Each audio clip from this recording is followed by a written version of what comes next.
Can we start, Jellyfish? Oh, we have to go up to that table. Yeah. Just give me 1 sec. Okay, I want to make sure that we have justice on the line. yeah, perfect, thank you. He's on screen, show. Oh, he is? Okay. Are we good? Oh, I can't see him. Okay. Thank you. You're good? I know, I'm like. Maybe they can put him over here. You want him in the conference one? Oh.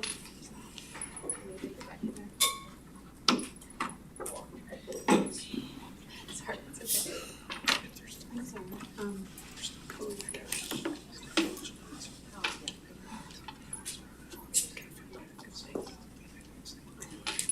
She's gonna work on that, but you can go ahead and start. Okay, thank you. I call to order, Bienvenidos, welcome. I call to order the retreat of the Beaverton School Board on August 27th at 12:34 p.m. I want to note that all 7 board members are present today. We have, with Justice attending virtually. So, bienvenidos, welcome everybody. Welcome back to, we just had our first 2 days of school. So welcoming back our students, it's exciting to see, and dropping children off at school is always, that first week of scheduling and all that excitement is fun to be a part of. So thank you to our staff that's here and for all the prep that's happened too for this school year. And it's exciting to see the kids back in school. With that, we have 3 topics for our retreat today: the long-range facilities planning process, an introduction to the strategic plan, the metrics dashboard, and some board work that we will be doing together. So today we'll start with the facilities planning process with the Associate Superintendent, Casey Waltich, and the team. So I'll hand it over to Dr. Balderas to see if he has any opening statements and to get us started. No, I just appreciate the board being here and taking time out of your busy work day to be here with us and be able to both hear of some things that we're working on, but also to be able to provide time for you as you work with your, as a board, to review your own goals and committees and working assignments and so forth. So just appreciate the board commitment. And I'm going to turn it over to Casey Waltich. And before I begin, maybe, as you may see, there's some other people in the audience that haven't been. So, and we expanded our senior cabinet to include our chiefs. So, and also our executive director, Shelley Reggiani. She's our DEI lead, but also much more. So she comes to us from COSA, our state association, and Steve Langford, our chief technology officer, and of course Susan Rodriguez over here. And I think we know everybody else. I think those are we only added 2. I thought we added more, so there we go. We added 2, but I appreciate everybody being on, and turn it over to Casey as we look forward to this long-term process where we look at facilities and what the community wants us to really look like, and also make recommendations to you as a board down the road. I think there's a lot of questions that will arise, so look forward to this presentation and many others as we continue this multi-month process working with you as a board, but also our broader community. So turn it over to Casey. Thanks, Dr. Balderas. School board, as I stated at our last board meeting, we planning to do an introduction to our consultant that we'd hired to lead us through this process for the next several months. And today we have Brick Architecture. I'm going to let them introduce themselves and their team, and have quite a bit of activities planned to kick off this process as we go down this journey. So I'm going to turn it over to Karina and her team. Thank you, Casey. Good afternoon, Superintendent Balderas, Board Chair Perez, and all the members of the board. It's lovely to be here with you all today. My name is Karina Ruiz, and as Casey said, I have the honor of serving as one of the principals at Brick Architecture. tell you a little bit about the firm, and then I'll have my colleagues introduce themselves. So BRIC Architecture stands for Building Relationships and Inspiring Communities. We were very intentional in that choice because that is truly what we believe architecture should be. We are founded on the belief that design really should be done in a way that empowers learners to change the world, right? I like to say that I live in the intersection between design, equity, and teaching and learning. That's kind of my jam. This is the work I was born to do. I've been doing it. I've been involved in the planning and design of public K-12 schools for over 30 years. And it is truly the work that gets me up every day. So excited to bring our process to you. We'll talk to you a little bit about kind of how we approach this work. But before I go any further, I want to take a moment to introduce our team, some of whom might be more familiar to you than others, but excited to bring really our best minds to this work. So I'm going to start with Ken. Hi, I'm Ken Bell. I am the Director of Business Development at BRIC Architecture, but you may recognize me as a former employee in Beaver and Slocerick. I just retired about a year and a half ago from Beaver and Slocerick, where I was Executive Administrator of high schools. I also, in addition to being a school administrator, spent 17 years as a teacher at Sunset High School. I also went to McKinley, Five Oaks, and Aloha High School. And so I have spent the large majority of my entire life in Beaver and Slocerick. I have a lot of passion for it, and I love this district, and I know it very well. And I think that's one of the things I can really lend to the team is my knowledge of the district. So thank you. Hey folks, my name is Allison Brown. I work really closely with Karina. My focus at BRIC is on engagement and facilitation. I always feel like I say like I'm not an architect to preface this, which I don't know if that's a good thing or a bad thing here. But I have a long career of doing engagement both with public agencies here in the Portland metro area and abroad. So I spend a lot of time talking, a lot of time in front of people, and I think that's a perfect fit for what we're trying to do here in Beaverton. Okay. You want us to launch into the presentation? Okay. Yes. Okay. Shelley, am I doing something? You might have to turn it on. Oh. Okay. It should be, Oh, it was on. Oh. Oh, you know what? technology stuff. That's not in wherever it's supposed to be. yes, good. There we go. That works as well. So while they're getting that set up, so we started with our introduction. We'll go into our group agreements just in terms of kind of, that's something we like to do with folks, just to talk a little bit about how we'll be in community with one another. And then talk a little bit about kind of have the district set some context for what a long-range plan is. And then we'll talk a little bit about what our approach is to not just the planning, but to the engagement that we think is a vital part of that. And then we really hope the majority of this is really kind of these exercises that we're gonna have you do. We've set some tables up in the back, really take advantage of this workshop kind of format to work in 3 small groups to start our conversations, and you'll hear as we get into our approach really on kind of what are the values we want to center ourselves around, and then who are the audiences we want to center in this work. So that's really kind of our approach for the afternoon, or at least our portion of the afternoon. But I wanted to invite any questions or any thoughts or considerations before we get started in our formal presentation.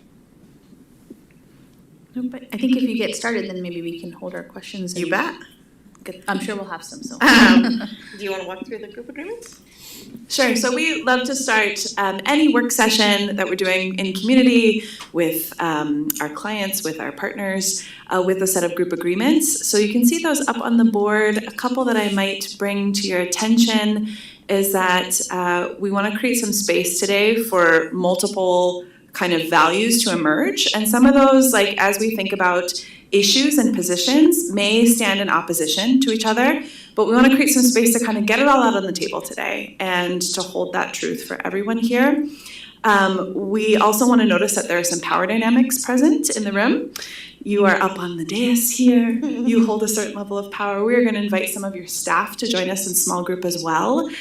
So those are present. We don't really need to do anything about it, but we just recognize that that is part of how we're going to be working together today. And I love to add this one, that you have permission to speak in rough draft. We do have the benefit of this being a work session. It is a public meeting. But if you're kind of thinking through an idea and it's maybe not 100% fleshed out, you have the permission to sort of say like, hey, I'm working through this right now. This is an idea I have and we can workshop that together. An idea does not have to be perfect for it to come out of your mouth. And as always, you want to keep in mind that we're really centering the experience of the students in your Beaverton School District today. We want to be sure that they're at the heart of everything that you're doing. I'm sure that is really at the center of your work as a board, but just want to name that as we go into some of our exercises today.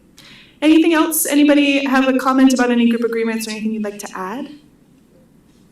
Seem like a way that we could work together today? Just looking for a little, maybe a thumbs up or a nonverbal nod, staff. Yeah.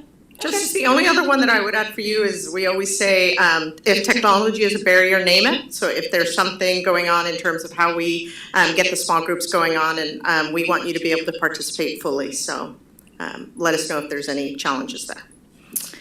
I saw that thumbs up. Thank you. So with that, Casey, I'll let you provide some context. Yeah, thank you. You know, we've come a ways since this past winter, and the district kicked off, you know, some initial planning on long-range facility planning, and really morphed into something that we weren't quite in alignment with for our school system. And when I say our school system, it's our buildings, educators, but also our community as a broad sense. And that turned into some angst, I think, as an understatement for not only our district staff, but I'm sure you as board members and our community.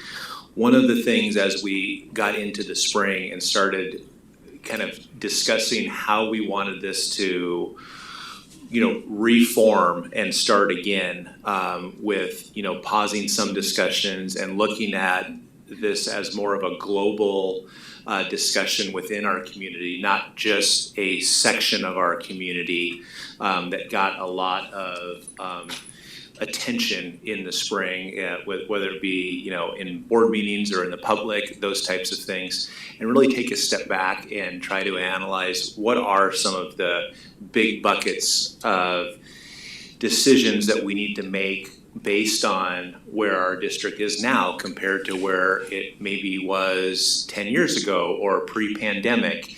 You know, we're seeing different types of kids in our buildings, different needs, different enrollment trends, and not just us in Beaverton, but really statewide and national-wide about, you know, how our education system will need to adjust and morph, and we're no different. So as we got into the summer, it was clear to us as a leadership team that we needed to, you know, get some help and work with a firm or go through a process with a firm to get some experts in here that work with several different districts in this type of work, really to gain that authentic involvement from our community, from our staff, from board members, as what you're hearing out there. So we went through that process. I gave an update at the August meeting of kind of some of the things. I think I mentioned maybe we had just hired Brick maybe a couple days before that. So we've had a chance between then and now to give them some information about what our hopes and our goals are for this extended process. And I think they embrace that work. I think the team has a great balance of this work, the bonus of having you know, a Beaverton voice on the team that knows the district, a lot of historical information about the district, I think will really serve us well and the community well as we go through this process to look at reaching some of those goals about things that we've been discussing in the last few months. So that's a little bit more context that we have, and now this is phase number 1, I'll say, as this first initial kickoff with many more phases to follow. But I would just appreciate all of the team's work, your work, and we're here to make this process as transparent and engaging as we possibly can. So I'm going to turn it over to Karina and the team. Okay. I think before we get into the approach, I think one of the questions that we often hear in processes like these is just kind of what is the board's role, right, in this work? And really your role is to ultimately be the decision maker in terms of kind of what the process is. Our job in working with district staff is to, and with your community and committees that are formed, is to bring you informed recommendations, right? And then have you all make the final call in terms of kind of what you decide to do in terms of the long-range plan and any other aspects of that. So I think that is something that we see in the work that we've done and kind of how we've approached this in the past. In terms of our approach, I will say that we really believe, and you'll see here kind of a weaving together of the need for, we kind of think about this in terms of qualitative data and quantitative data, right? But ultimately, the thing that should be driving all of this is what are the values that you as a district and your community really holds dear? Because that ultimately should shape any plan that we do and should be the decision framework or the decision-making lens that we use kind of going through this work. So you'll see us start today and then also start with your community, not necessarily around, what do you need in your school or, where do you want your school to be? What are those things that are important? Sure, we will get there. But the most important things we want to do is start with what are the things that you hold most dear? And you'll see some of the questions that we ask you today in our workshop. Those will be the same questions we're taking to your community that really start to understand. I always like to say that we're trying to figure out what are the micro problems we're trying to solve, right? In terms of from the moment you wake up to the minute you go to bed, as a community member, as family, as educators, and as students, what are the challenges and how can the work that we're doing, what are the planning implications of that and how can the work that we're doing start to ease those burdens, especially on those folks who are, quite frankly, closest to the problem and typically furthest from solution, who we always center in this work. Any questions? Okay. So I'll talk a little bit about our integrated approach. So you'll see here in green that our planning approach, which are kind of the technical aspects of a long-range plan. There are some jurisdictional and sort of regulatory requirements for that process. That's where a lot of the quantitative data lives in terms of demographics and enrollment trends and capacities and all of that stuff. But then we also weave with it the kind of blue thread of really what are we hearing from your stakeholders, right? What does engagement look like? And it's not kind of a head to tail, like there isn't one that leads the other, but it really is in tying those two together. And then a through line of equity that kind of starts and guides our work from beginning to end. Do you want to talk a little bit, Allison, about kind of the equity through line? Yeah, sure. So Karina noted what I think is kind of a mantra at BRIC is who are the folks that are most impacted by educational and societal inequity and furthest from solutions. And today we're going to start that work with that first kind of orange area of identifying audiences and having this group think about who those audiences are. We don't want to get maybe too in the weeds of, some of the specific people. If you have inroads for us, we'd love to hear that and work with your staff to make sure that we're getting some of those contacts, but kind of think broadly across the district of who are these audiences that we want to center. We developed some lines of inquiry next that are focused on, as Karina said, identifying some of the values, some of the things that we share, rather than some of the positions that we might take, which frankly might look very different across your district. This is a pretty big geographic district, some very different communities that it serves. So we want to think about some of the things that kind of bring us together and that we hold in common and identify those through lines of inquiry. But also think about some of those, hold those differences, that there are going to be different things that'll be happening in different parts of the district. We may need to approach our inquiry slightly different. But identify those areas where we can be asking folks, hey, what's your experience like? What are the micro problems that we're trying to solve here? And what are those shared values that we have? From that, I think Karina's gonna talk about this a little bit more, but we develop what we call North Stars. And those are those big guiding goals. All of this is informed by community input. I mean, we're gonna get hundreds, potentially thousands of different data points when we go out and we do this engagement. And through that, we develop community-informed North Stars that we'll be bringing back to you to look at, and that becomes the framework for all of your decision-making. So all of this is really driven by your community's input into this. And then we think about some specific planning implications. Breaking those down into, if we have like a big goal statement, those are often things that sound really nice, right? Like, I don't know, make sure that all schools are accessible to students. Cool. What does that really mean as far as planning? What are some specific measurable things that we can be looking at? And then as you get into your long-range planning efforts, are we really meeting that goal through these specific implications? And then the rest of this is all about accountability. So coming back, and part of that is doing, regular check-ins with our board to make sure that you are getting the information that you need if you have any decision points along the way. But also going back to community and saying, hey, you told us that accessibility was really important. Here's how we think that we're measuring that, or how our plans might be moving in that direction. Is this right? Did we capture this sentiment correctly? And of course, thinking about the different ways that we translate information, both in different languages, but also for different audiences, making sure this information that we may be presenting back to community and the questions that we're asking are easy to understand. This is where my non-architecture background comes in, because I'm like, man, I do not understand a single word that you just said. Could we say that in a way that feels accessible to a second grader as well as somebody with a graduate degree? So our engagement, and again, that blue line of engagement is through the entire process. It's not just a one and done at the top, but it's thinking about all these different ways that we're going back and building that accountability into your long-range plan, and hopefully through that, building a lot of community buy-in. Yeah. I'm sorry for interrupting, but there's also intersectionality in terms of our strategic plan and what you're doing here, and you're probably going to address that, but I just.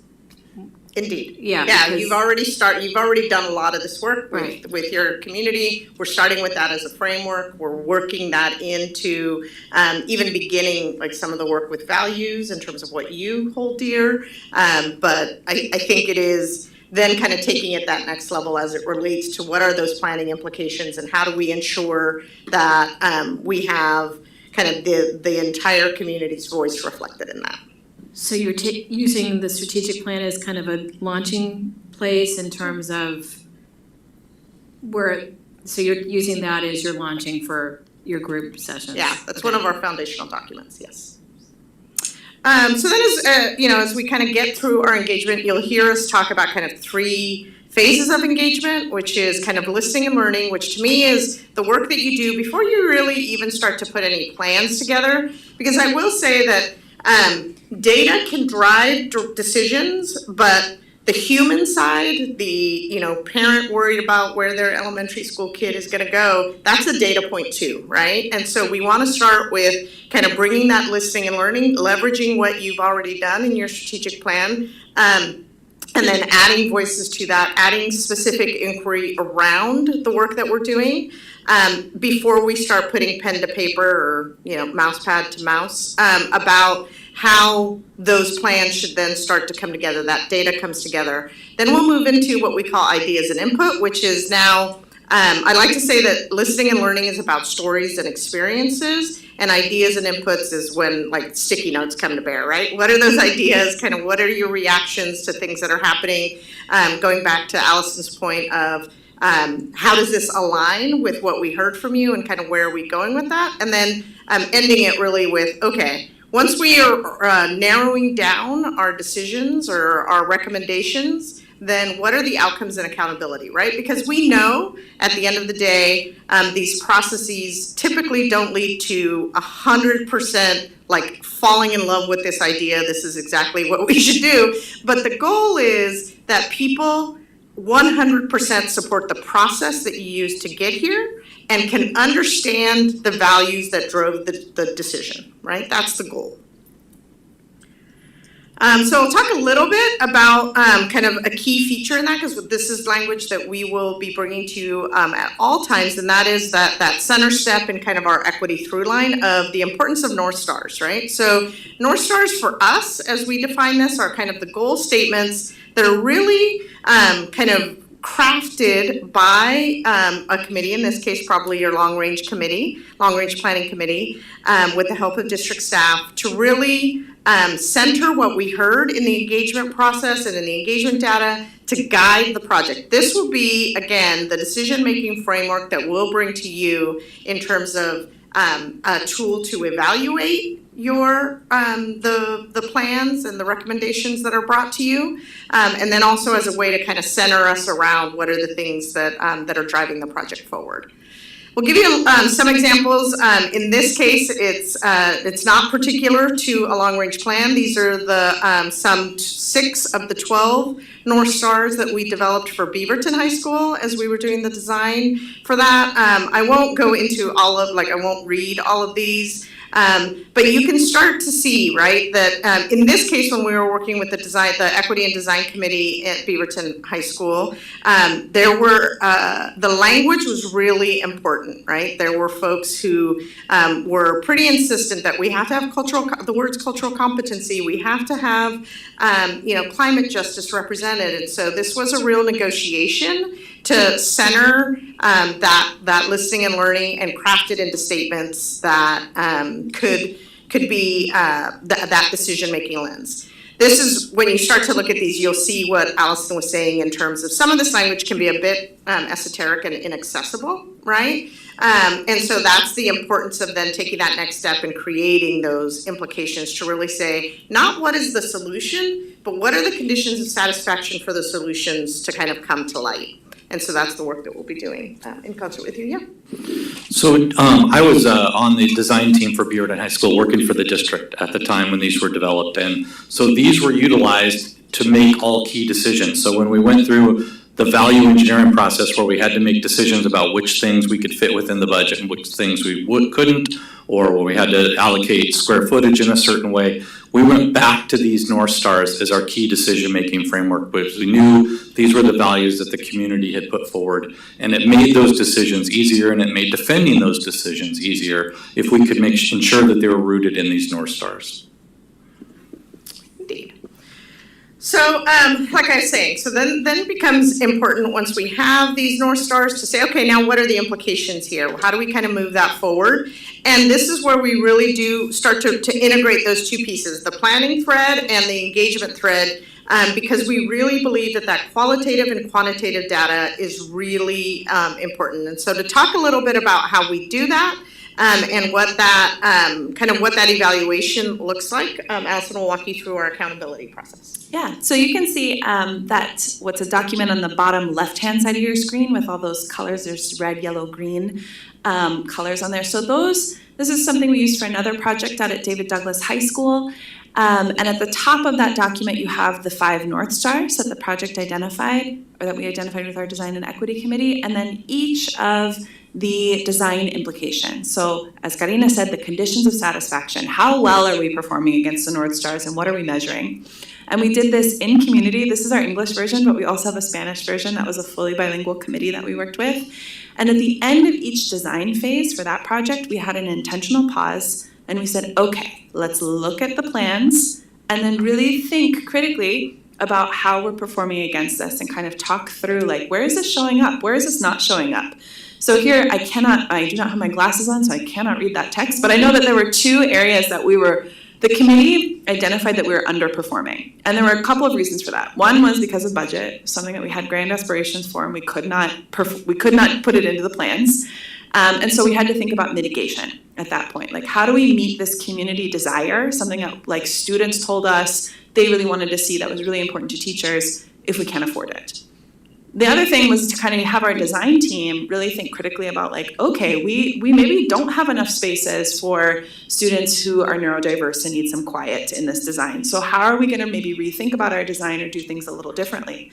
This is for a building. In planning, it's a little differently, but we would have those same intentional pauses with a committee and then also with our team to think about how are we really performing against this? Like, are we doing what we said that we would do and what community told us was important to them? And then if we can't, for whatever reason, and this is where some of the numerical or quantitative data comes in, if there's data points that are suggesting that another way forward needs to be explored by the district, are there ways that we can still meet the spirit of that community aspiration if we can't give exactly what folks want? And that's where some of that, like, really working some of these issues in committee becomes really important, and bringing in all of those stories, all of those qualitative data points. This is what I do. I have all my spreadsheets. I love tracking all this stuff. And then kind of raising for our architectural team, for your staff team, and eventually for yourselves. So you can have some of those really informed data points when you have to make some of those decisions, especially if those decisions are sticky. And the more that you can have information from community, have different perspectives, to know what we heard and some of the things that we were balancing or that your committee was grappling with, can hopefully, as you as the final decision makers, help ease that a little bit. Yeah, and I should take a step back and reflect on when I say community, I don't just mean folks out there that have no actual tie to the district. I mean students, I mean your faculty, your staff, your parent and family communities, right? I use that in kind of as large a term, umbrella term as possible. And so I think that in our case, as we're doing this planning work, when we've done this for processes like this, as opposed to a building, it isn't just taking the final design and evaluating it. But it's then bringing all the scenarios and all the different options and using this as an evaluation tool. So that way you can see and you can have data in front of you that says when this option is presented, it's doing really well in these categories, but it's got some concerns here. And that is where we can start to say, what are those things that we can do to mitigate those concerns, with the hope that the plan that you've moved forward with has the most greens, right? The most go in terms of alignment with what you said was going to be important from a value standpoint. Perfect segue. Yes. And you're probably going to answer these questions throughout, but I'm wondering, how organic is a facilities plan? So here you are, you're working on it. I've been here a long time. I remember 10 years ago, or maybe it was 11 years ago, facilities plan. And in a lot of ways it wasn't organic, it kind of sat on the shelf. So I imagine that's up to the school district is how organic it is, but that's a question I have. Yeah, I can talk a little bit about kind of the process we use to arrive at a final plan that you will decide on, and then kind of how different ways that a plan can live after that, right? So in terms of, I will say the creation of the plan is very organic because we want it to be kind of a combination of grassroots, but then also kind of, you all as decision makers need to kind of carry some of those key decision points. So, and we are constantly adapting the plan as we're getting new data. That I think is the most dynamic part of this. And again, some of that data isn't, because enrollment and demographics aren't going to change, week to week, month to month, but your data points might. Like there could be a new comment that comes in from community that people hadn't considered before, and it makes us as a committee, us as staff, you as a board think, okay, wow, we hadn't really thought about that. What are the implications of that on our planning implications and kind of on this process? So my hope is that at the end of the day, as you make your way through this process, you're going to see some ebbs and flows in terms of kind of how that results. And then do you want to talk a little bit about kind of how you can use a plan? Yeah. So I think the real key to our approach with the plan is the North Stars, because what makes this a living document is that you have the North Stars. So as information changes over time, and this board or future boards have to make different decisions based on information, they can still use those North Stars to help guide those decisions and those values that the community was united on. And so I think that's what creates the framework for allowing this to be a document that can adapt.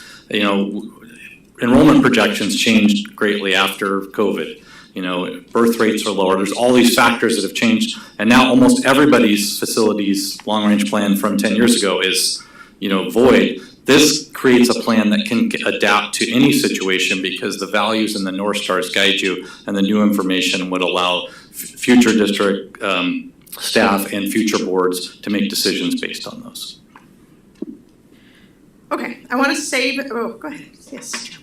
And I just wanted to state, like, this is a piece of why we brought you in, is to slow down and really think about the bigger conversation that needs to occur for our planning. What are we gonna do for our buildings in the future?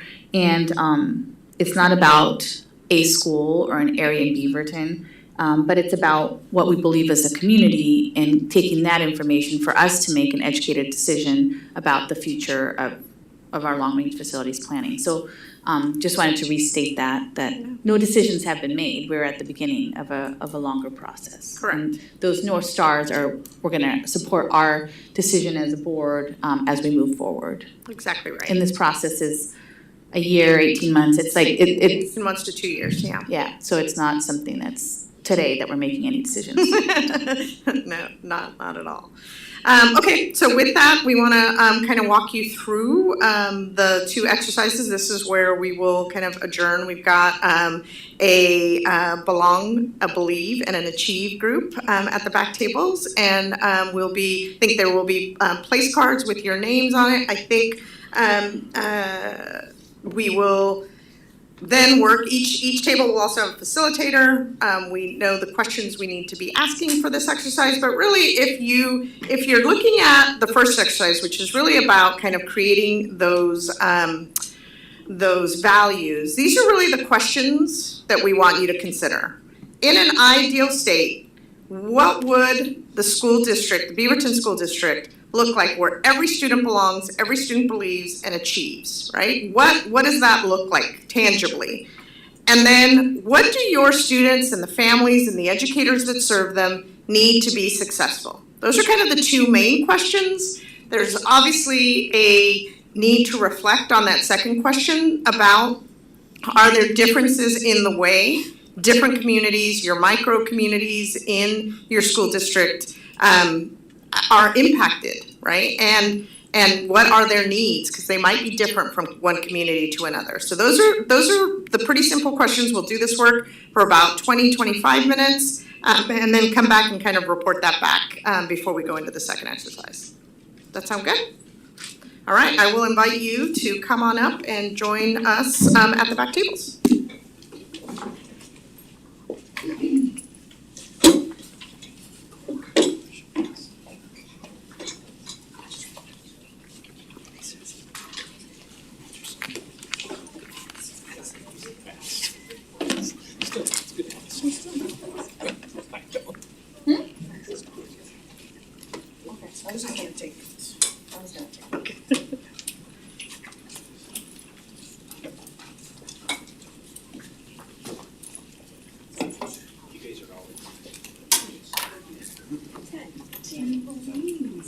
Hi, Team Believe. I think so. Hi, and if we're too close to each other, we can always switch. Yeah, that was kind of our intention. So we can find ourselves. Yeah, we can find it. Okay. North Star. Let's see here.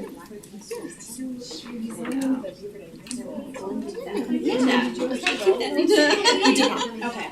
And then Robin or Shelly, I think Shelly was showing us. And then Justice as well. Some people don't work and then slowly everyone just. I have to do our admin. Maybe do a sound check.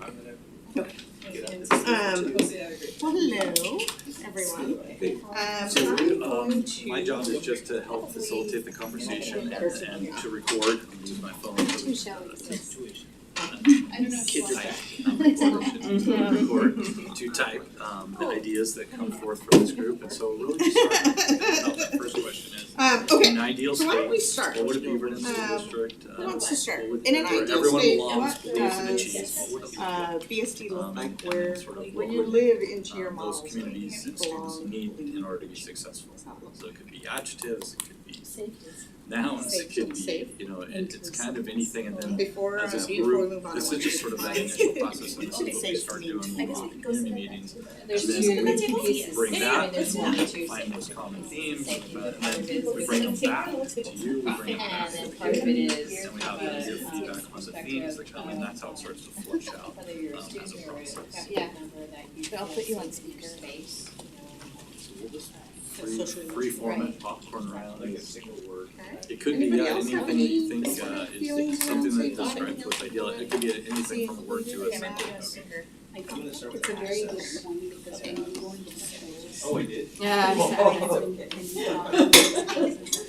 Really focus on, really focus on those Has students really that helped them because it traditionally makes them. don't have. It's in the middle, see? Staff, teachers, students that they are validated in this area. Look at the back of my head. All of the accessibility all of us. to What you're saying, but we I all. think that cameras can also be the. I just listened Yeah. to you.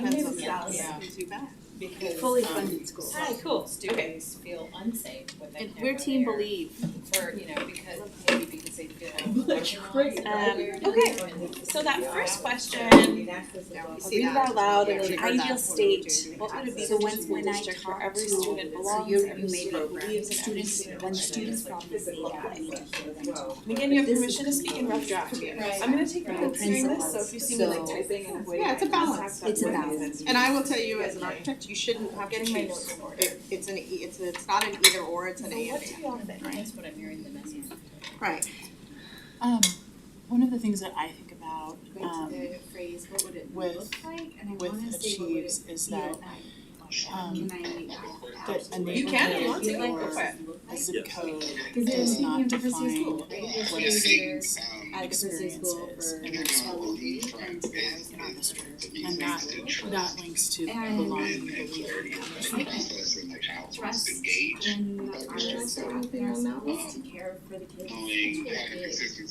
That Yeah, our yeah. like that's no. Yeah, and it has our equity lens at the center of it, you know, because if there are things that are different, and we know that there are based on the neighborhood that the student lives in, then like how do we reconcile that? How do we? Equal doesn't necessarily. Exactly. But Yeah. the schools that are adored by them. Mhm.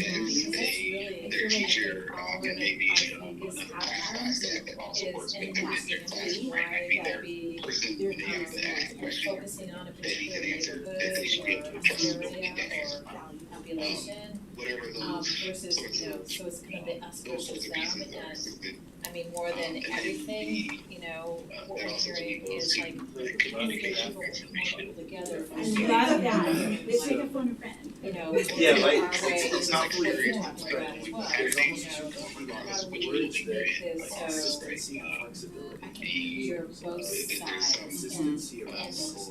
the district and school board is hearing both sides. I think it's so important to feel like you're being listened to, whether it's our faculty or our students or our parents or whatever community, I think there's sometimes that there's a barrier that we don't know. You had mentioned the importance of inclusiveness. And the way I was thinking about, So that's very refined. we went to visit the high school, and we were spending my time on the soccer.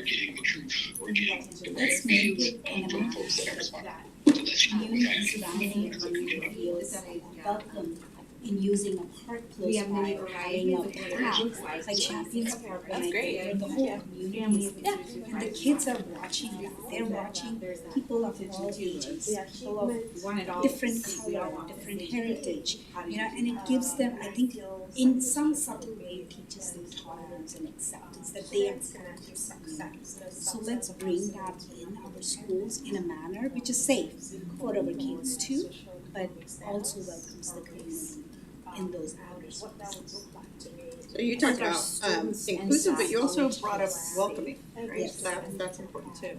Anyone else? And my safety. perspective, that works on a lot of different levels. Attachments onto that, just in terms of Just the sense. to Sabina's point about, when a kid, when a community member walks into the school. Needs to be in place for a school, student they to should see feel themselves reflected in that school in some shape or form. that true That could be the engagement. teaching staff, the classified staff, but also the physical plant and the ability to represent all of the physical safe building. Yep. And then all of the emotional. Building on that same thought, we were talking about Yeah. community Yeah. spaces and Right. community, and the way community interacts with one another is different within different cultural groups. So really understanding how they do it cultural approaches for accessing school, what is community space. So for example, there's inclusion, and then the need for spaces that are welcoming and inviting everybody to access Students in a variety of ways. I find, Champions Park is to get All of the things it's that right next to a middle school. engage And when you go in the all summer the day and the different evening, phases of you see like learners.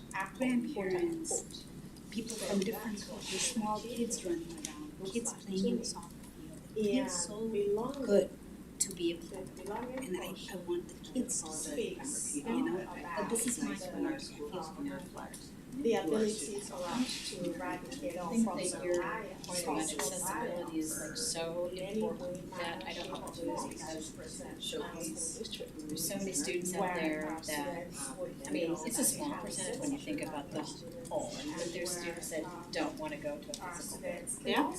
And so, I mean, if the accessibility or for them to feel included, even if they're choosing to, yeah. I mean, that goes back to what Dr. Courtney was saying around, it's about the experience, right? Right.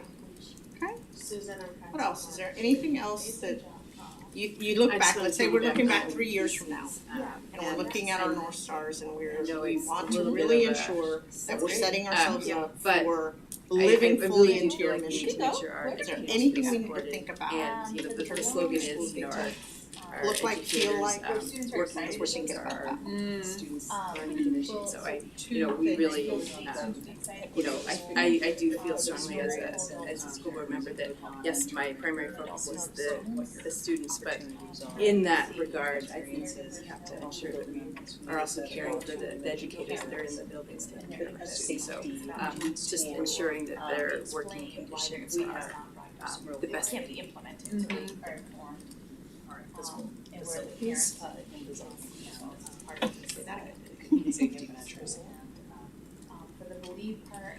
Well, that second part of the question, what do your students in the EST community need to be successful in that sort of sunset, which is, are those needs different for different communities based on geography, race, ethnicity, socioeconomic? But doesn't have to be in opposition to it, having that sense of safety in the building. So aspects of physical school design, entry security, hidden nooks, behind corners, all of those things. More lighted So space. I can think of one high school curricular or whatever they're learning there for a long Avoidance time. of risk. Really has no windows, no, maybe you're part of the design.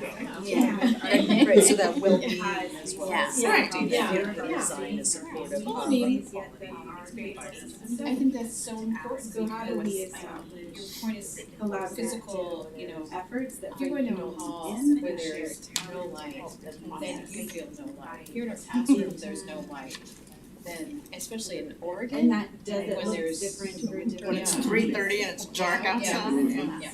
We just visited Mountain View and they're doing seismic upgrades there and half the schools are upgraded and half is not. And you see the stark difference between the lighting part, like the ones which is upgraded with outdoor or good sunlight is coming and the other side is dark, like, so lighting is very important. So you have to. One of the things that I'm wondering about, and I I don't know if it fits in here, but I'm just thinking about our group agreements and we can say whatever's on our mind, right? So I'm wondering about, and this is way more technical in nature than adaptive, but when we look at our per student spending and we look at the differences at our smallest schools, let's just say elementary, our very smallest elementary schools as opposed to some of our largest. And what does that mean for what the programs look like there and the student experience there? I don't know. It's something that I wonder about as it relates to what PSD would look like in an ideal state. To take a look at what the per student spending is. Yeah, because, I mean, right, wrong, or indifferent, that does impact the student's experience, and sometimes it is generated by the I love everything. Yes. I get to go last. Right, yeah.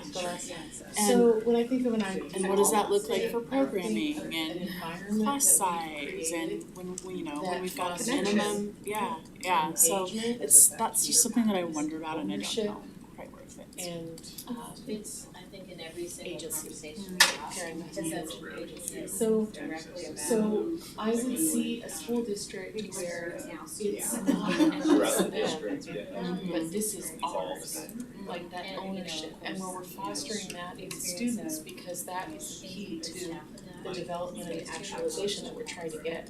So really, as the professionals, we need to be sophisticated about facilitating what students need to move them through that development to where, like we've heard here so beautifully, that vision of them defining what success means, and then even being able to visualize, know themselves well enough, and know the environment well enough, know the content well enough, to be able to see what success is about for them.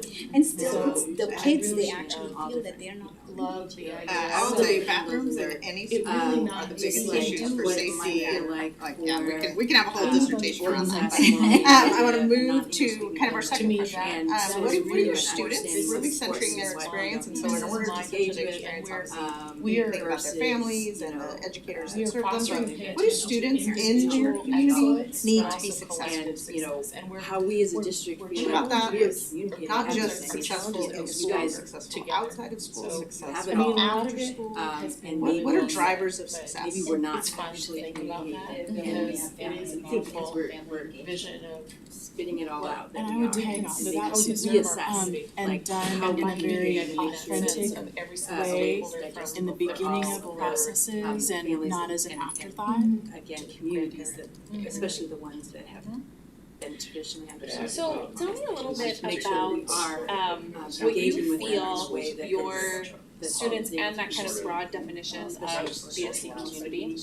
parts of that. What you Maybe that applies across feel the that board. folks need to be successful, But then- and then if you can, if you know that there are differences. Families come to us for. You know, we've already mentioned, like, we wanna have a vision of a place where it's not predicated on your zip code or, you know, your race, your socioeconomic status. But what are some of those differences and what folks need that exist That could today? go away very You know, easily, like, you know, I've Some been of those walking things are that systemic as and they're real, right? So are there things that we should be thinking about that might be different across the district? support and, there's you know, really I think this was the last year that with we my all social workers engaged and with, and so, We're evaluating my own you. kid, Yeah, that's look so, at it. yeah. I was It's we some still- with Melissa, small like, things. we sat down and had a meeting, like, we so sorry. Can I find my cheat sheet?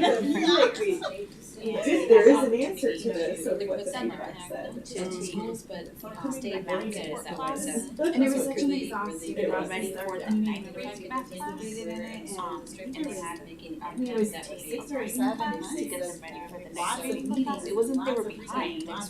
it was just like, So whether it's some kids just not something to get ready or That's right, is as a hub for. I was on all three levels. Yeah. You're like, I know. I know. Committee of the- Probably Yeah. did. Yeah. So we intentionally chose not to start with, I mean, we started with it, like, I mean, it's a bigger burden, but we quite wanna frankly, start that's this never been process placed by on not schools, having a right? second So, phase. you know, give yourself a little bit of a break in that regard, but by the same We just token, wanna make sure without when we you, hear when right? we're talking about facilities, Kind of what we're trying to people are thinking about what their districts are through that lens, sort of matches with what we've heard through the strategic plan information, and then we'll start to sort of mesh those together Let's get as to that we next move level. that idea.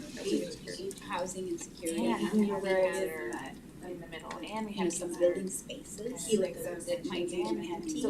Maybe we can use that. all that to say, We what also don't want our D for us to go out with somebody and say, hey, we want to hear your thoughts, and I did that. You want to make Because students space. But so I appreciate that, so how do we balance? Yes. And I'm sure you're instruments now, sort of how do you, take a temperature, are we all? Yeah, I think what I'm hearing you say is that like, even though the needs of these students, whether they're like your super high achievers, your kids with maybe highest needs, or even kids who just need like a little something, a little push to get them like ready and prepared and confident. Those are pretty common experiences across the district, that there's more kind of commonality there, despite kind of where some of these kids are, and if these things are accessible to them, they can kind of slot into what they need based on wherever they are. Providing multiple opportunities. Yeah. Until it's In one way to. Yeah, longer than 18 months. That support. So I just wanna make sure we. I would just add something that's floating around in my That head does take is some all of our statement. options program. To think about, that does take How some. can we honor the The high strategic demand plan, for just some like of gather those Be able as to we provide start those, engaging. there's always like, we take from Something something that that we. as we look at this, Right. right, like Right. ISP, base is in a big warehouse. There's that sort of Right, like, think about And then with what we have. offering what we having, want. you know, so Yep, we might those be trying facilities, to what push we the same sort of talk about equity and Yeah. wait audiences or whatever in this process, but Not how do intentionally, we, there is restriction how of do we access. package it in a way that Our system. people don't feel like We they're have option lost. programs. Like, People that know how to navigate ISB, So for we're going example, through the same get kids ISB or IB. Right. Wait, And while we do provide some transportation, what does that look like from all the way across the district? how to target it. Right, like, are they in the right Lots of location? money to help some little kids get ready for the COGAP assessment, which is. Probably have, Ken, probably a couple more In minutes. some area that we're community. Right. Any parting She knows it, there's jobs. Bethany. She, anyway. Oh, so this is great. This is, Let's say not just at school, getting to and from. ideas around Private public school mentality. this, Shelley, you this were is saying great information for me to Yeah. read about. I just wanna, like, as we think about like, SUMA is another. what, part of why you're here and what we've These are been great hearing programs, from the community but is some people have the better upset access to over it because they don't have staffing at this.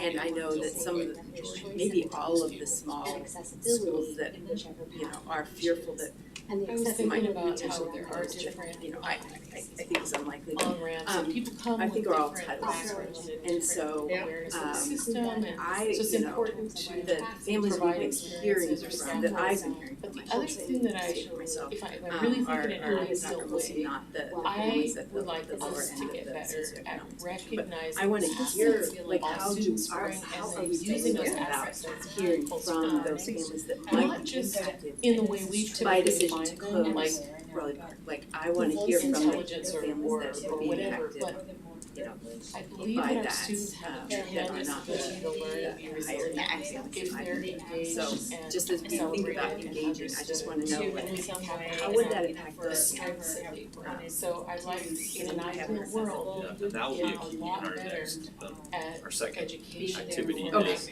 centering which voices to center.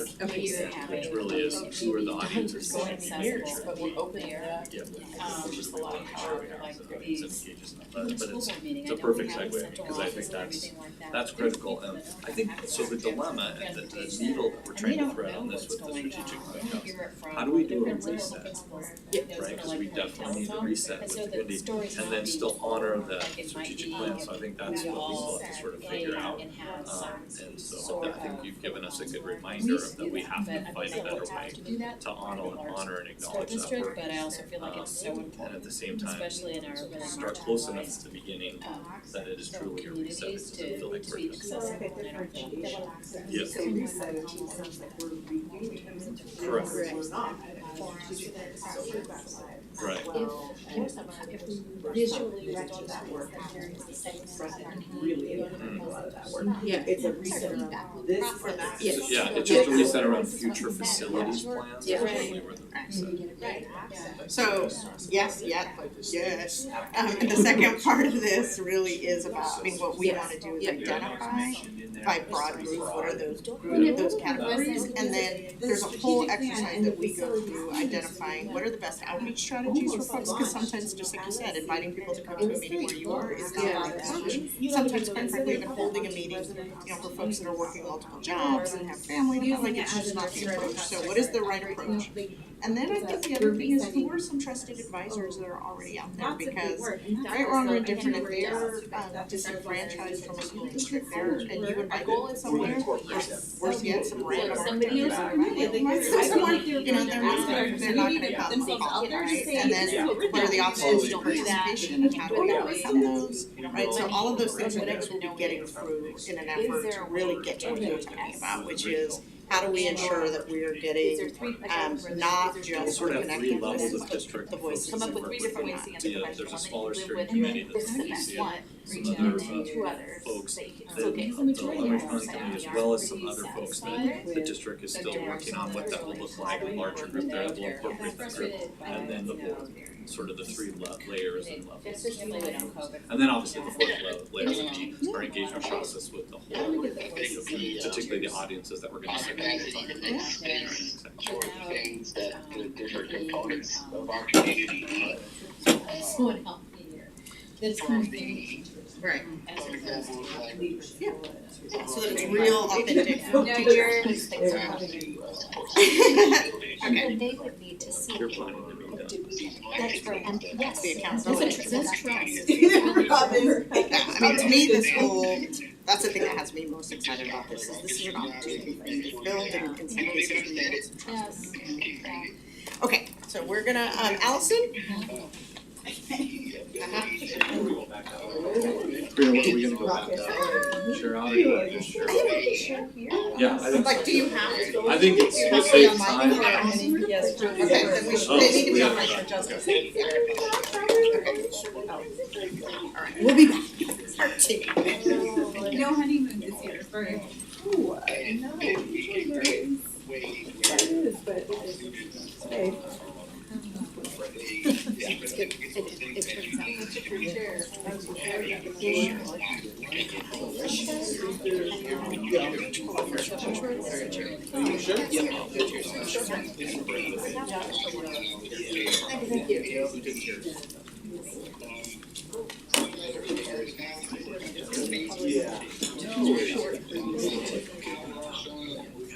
It's great. Some students not getting what they need, and relationships around everyone's education, and not just our kids' education. That's great. Justice, you may see folks moving around in the background. I think Oh, we're really? getting back to a share back, so thank you. And we'll be right back.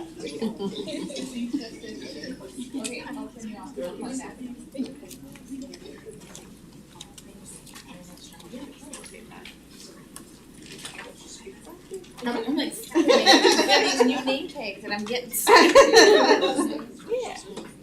Just leave that there, because you're coming back, right?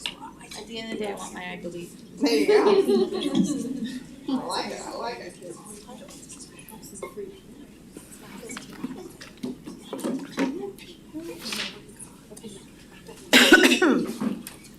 Okay, thank you all so much for participating in that first part. We have a part two that we will be getting soon, but we want to kind of share back, have each of the groups an opportunity. We'll just kind of summarize 2 or 3 key points that we talked about in our groups, and then we'll kind of break into the next group. What I want to say is that, you know, we took some pretty copious notes about what we heard, and we'll be compiling those again to the points that we talked about earlier. We'll be aligning those or kind of adding those to some of the themes and values that came out of your strategic planning process. And then we will add to those the voices of community, right? To help us really determine what are those values. So maybe I'm gonna start with you, Allison. You know I always start with my left. And then we'll just add on anything new that hasn't been said. Yeah, we had a great conversation, and I think one thing that's standing out to me is the idea of this ideal state being a place where students can really define their own success, and that their opportunity to access and to visualize this success isn't predicated on their zip code, on their race, on their socioeconomic status. Like, students really have a wide range of opportunities that they can access, but that they can also have the opportunity to visualize and be like, okay, well, like, I love this, how does that fit into the rest of my life? And we also talked quite a bit about consistency, that there's really trust and clarity in community, and that is consistent. No matter where you are or who you are in the district, you know who you can ask for help, and the kind of help that you get is consistent. That is standing out to me. We shared some stories about success and what that might look like. I don't even know if I can summarize that right now because my head is still very full with some of those, but I think, again, getting down to that idea of, like, you know, immigrant families have a very different experience of navigating the system, and they may need additional supports, and because you're not accessing what's available to you in the district, there may need to be some critical analysis of what are the barriers to accessing those systems that are there, and then making sure that everybody has that scaffolding to get what they need. There's a lot more, but I'll pass it over to Karina to share from your Well, that aligned well. I mean, I think it was probably best stated in our group is that your neighborhood or your zip code shouldn't define the experience of your children in your schools, right? That was a key theme. We talked about kind of everything that entailed in terms of inclusion, in terms of cultural representation, in terms of kind of really thinking about what access looks like, and how then the sort of the physical ways that manifests in terms of, you know, per student spending, and really thinking about what that looks like was really critical. We talked about the need for schools as not just social hubs and educational hubs, but really the need for social services, right? That need for wellness in everything that it means, health, mental, emotional, and all of the other safety nets. You know, you can't achieve your highest when you're dealing with food security or housing insecurity, and so thinking about the basic needs, kind of the bottom of the pyramid, Maslow's pyramid, and then really thinking about kind of that higher end of how are we connecting learning to the real world, how are we making giving teachers what they need to be their most successful selves and connect with students. We talked a little bit about your option high schools, and really thinking about the programs that are in high demand, and thinking about what equity of access and experience means for those. I think those were kind of our key points. Good, Ken. We had most of the very same themes. A couple things I would add is just a real emphasis on physical and emotional safety for all of our students. And then also just making sure that our schools reflect the students and their identities so that they see themselves in the school. We talked also a lot about that there's a feeling that we want our students and communities to have, that they trust that schools are gonna do best by their kids and for their kids, and that when they drop them at the front door, that's a big deal. And then the last thing is, we did talk a bit about trying to ensure that the strategic plan input is honored, and so that there is not input fatigue from folks, and that we make sure that we've honored that. Okay, any other key points that anyone wants to bring up that we didn't talk about? I mean, obviously we know there was a lot more talked about in 20 minutes at each group, but anything that you felt was really critical? Yeah. I just have a wondering around, like, the information we each shared, is that gonna be compiled into something so that we can I'm curious to know, like, all the, like, more detail about what people were. We'll compile this as a separate set of feedback. Okay. And then add it to the bigger pot. Okay, thank you. Okay. And not that our feedback should be more important than other people's feedback. Course. I just wanted to know, like, but it's important for you all to hear where you're Yeah, coming from, exactly. right? Thank you. I mean, I think there are The values have to come together kind of as a community, but you also need to know where you all stand, for sure. Okay, so then our next exercise, we're gonna come back to those same groups. We're gonna spend probably 15 minutes in this one. And we had already started to do this in some of our groups. But really, who are the members of your community? And I would say, I don't want to, as Allison was saying earlier, I don't want necessarily right now to get into specific people, but who are the groups in your community, whether it is by affinity group, whether it is by geography, whether it is by interest, whatever it is, what are the groups in your community that experience the most educational and societal inequity? Right, so I want to start there. Each of our groups has folks from teaching and learning, so they'll be able to answer any questions you have about demographics, performance, any of that. But really kind of tying that to those folks that experience inequity. And then the second part of that is, who do we need to hear from to build community trust? And in some cases, rebuild community trust, right? Because I think those two aspects of the work are really important. So I'm going to invite you back to your team to do this work for the next 15 minutes, and then we'll do our share back and talk a little bit about next steps. Yeah, okay. Thank you.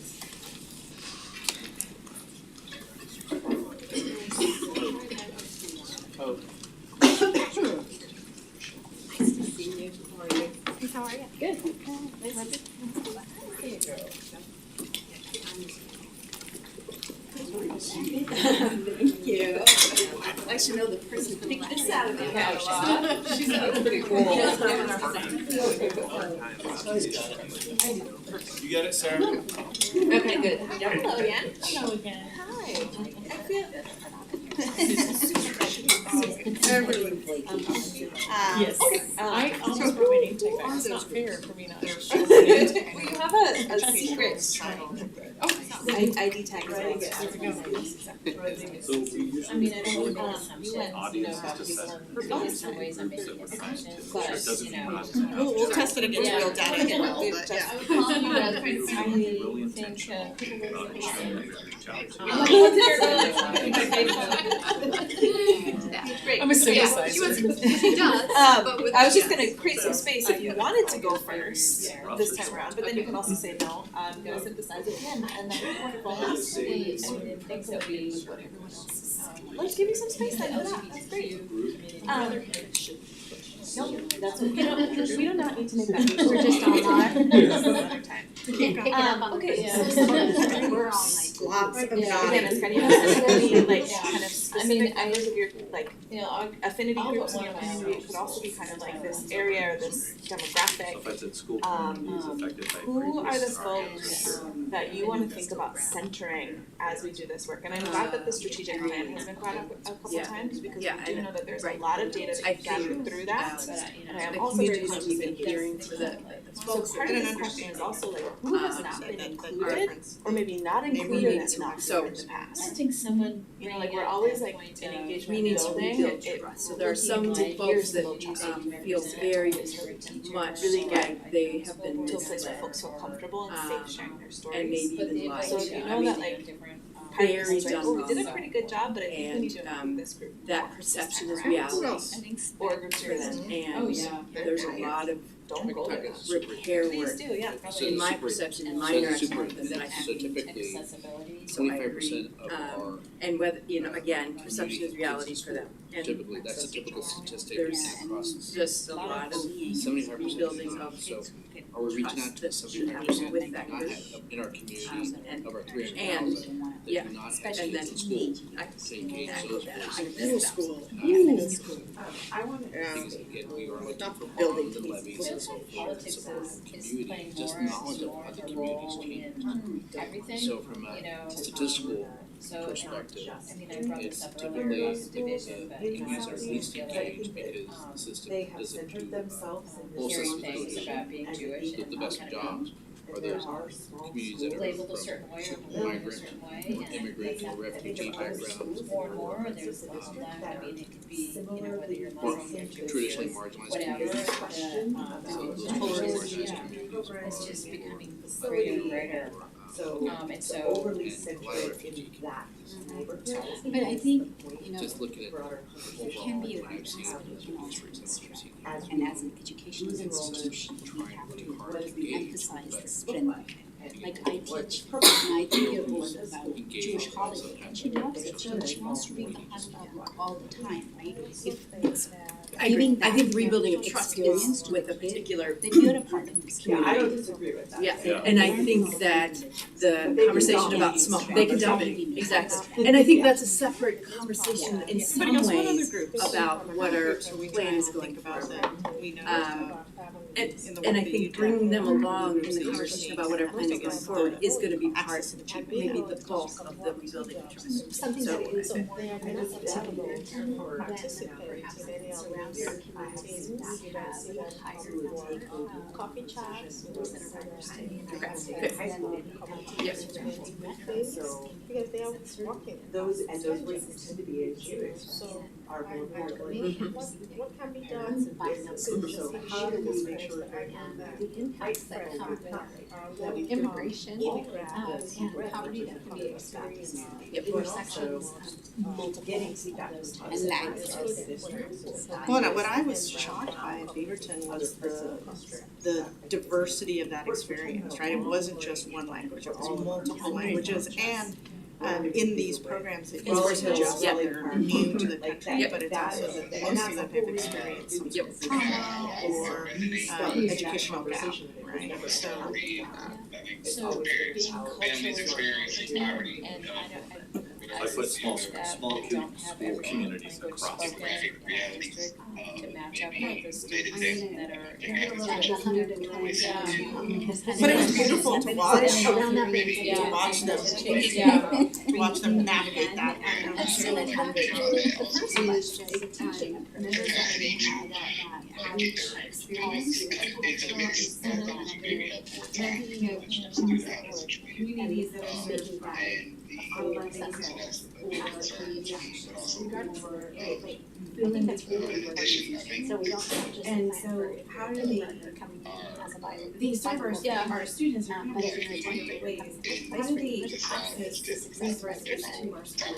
I suspect that some of our teachers are And then, aware of different. and what are the stages to that?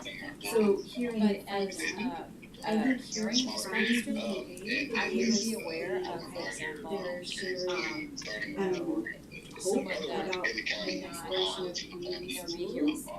in this conversation, I'd like to know where is that at for this country as we're considering this is like the right word to use. But anyway, no, within a white person's role, you know, and so that, you know, there's that acknowledgement that, you know, I close my eyes to that, I live in my little bubble, and, you know, offer to share also to people that, people coming from, you know, even from Africa, that came from, All you know, you look more around, yeah, thank you, and they've never been in, you know, a house that has, you know, all of these, physical, you know, I think, well, quite frankly, the school in some cases Sure. has some impact, right? So there's like a lot of exposure that these kids don't have, and how are we supporting those kids? Like, oh my God, look at what growth Americans have, and maybe that's not how we think of it, but that's how I'm sure. Well, anybody else? Folks that are not necessarily, And I really like your point, and I thought you were going somewhere, and so I wanna go there. Point about. And it's also on yours. So, to the point that like our communications are often one way, and so how do we hear from the non-English speaking families? How do we hear from the family that both parents work two jobs? And some of it might be One of the hearing from things, the and community sorry, I'm a few organizations minutes that late, so represent we have them. already, And so how do no we doubt already hear talked about from, this, but um, I'm just thinking about in an like when we look at our student achievement data, and way it's do we hear clear from the students who who are the furthest groups from that represent racial our justice. students and are able to And share how our decisions like or Latino to students, weigh in on this Black and brown process students, for the community members highest that on the list. Are you seeing a big difference or however between the multiple ways that we boys attempt versus to, male identified? are we able to substitute a community We have it disaggregated that way.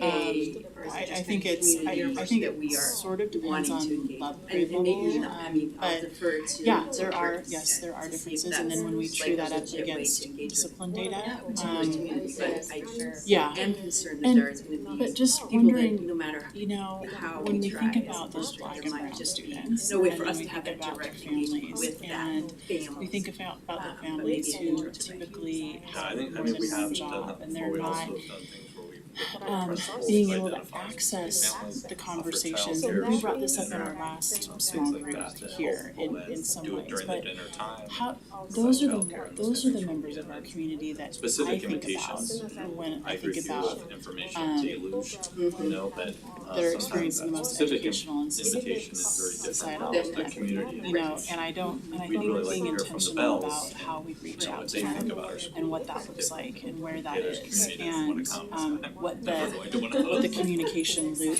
to them and from them looks like and sounds like is key.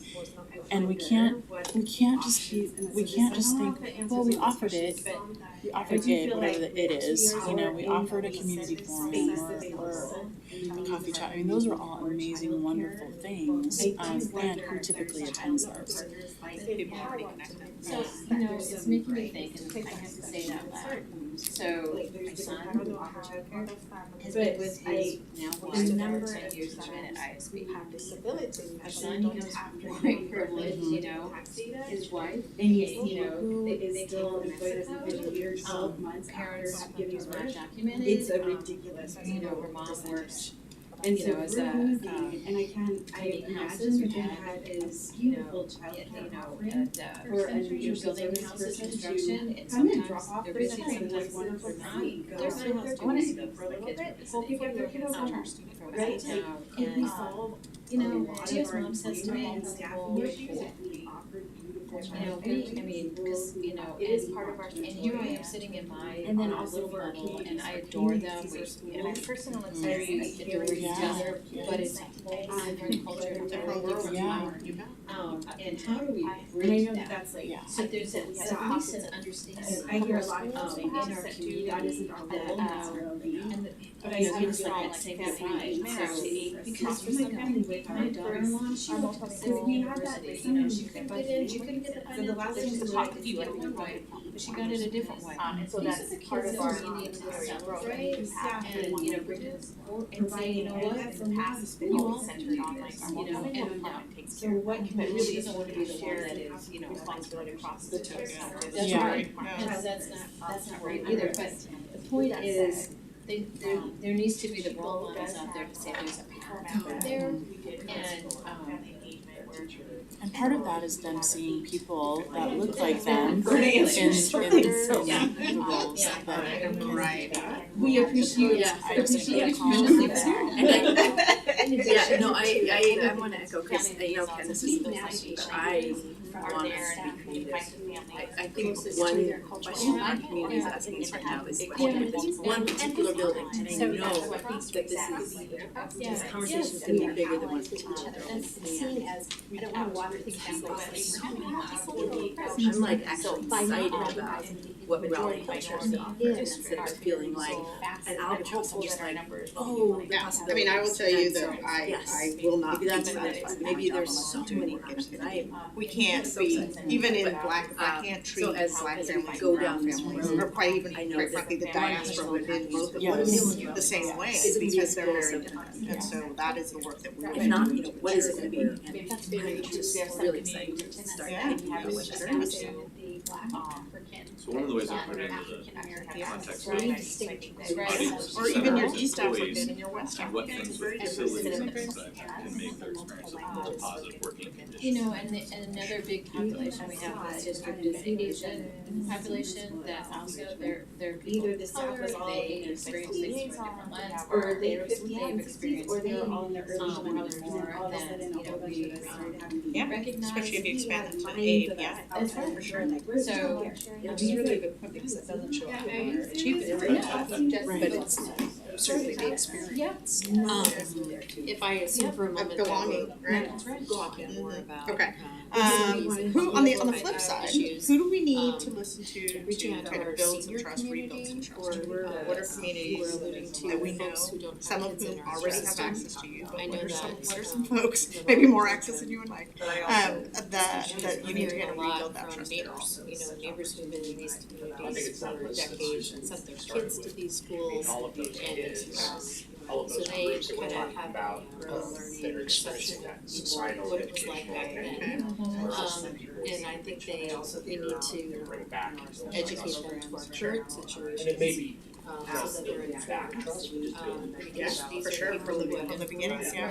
Neighborhoods And we heard some of that kind of happening in terms of disability in terms of they're a group that we out there. struggle to reach because we don't know what's happening necessarily with them beyond divide out there. like neighborhoods. Communication is so important. Doing what we're doing right They're now not our and parents what in we're communities doing where they're they're just a and you know, that we're looking from the lens of everybody in our community.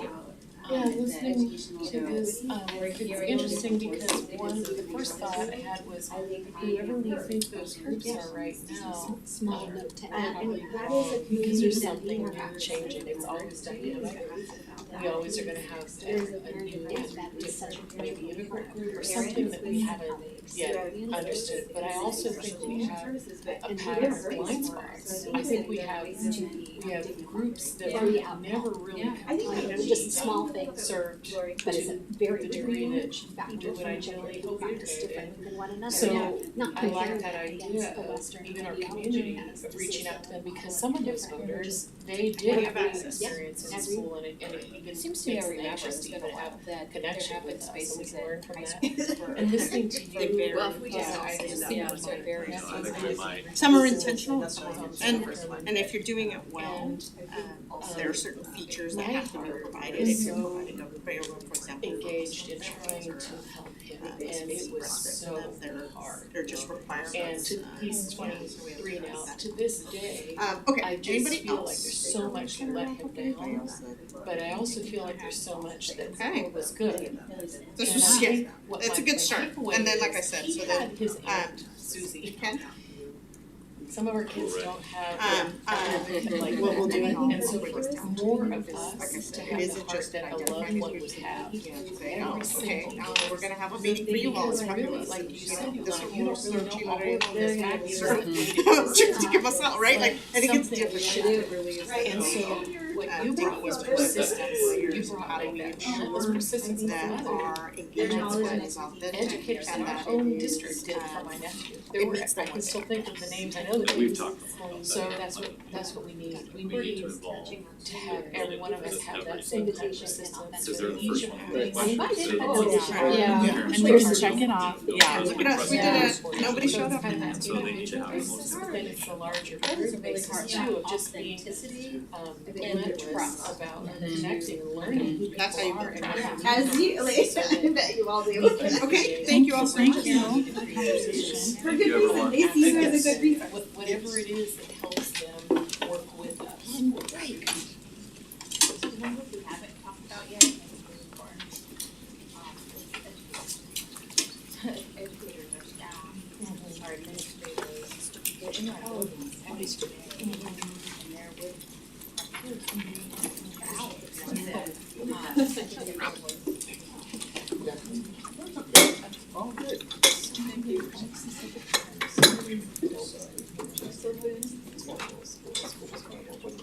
You know, the whole activities.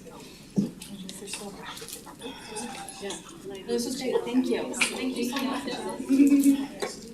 Thank you, Justin. And now I'm gonna invite Casey. Oh. Casey, yeah, you don't want to leave without Wait, that. put it on my back of my. There you go, I like it.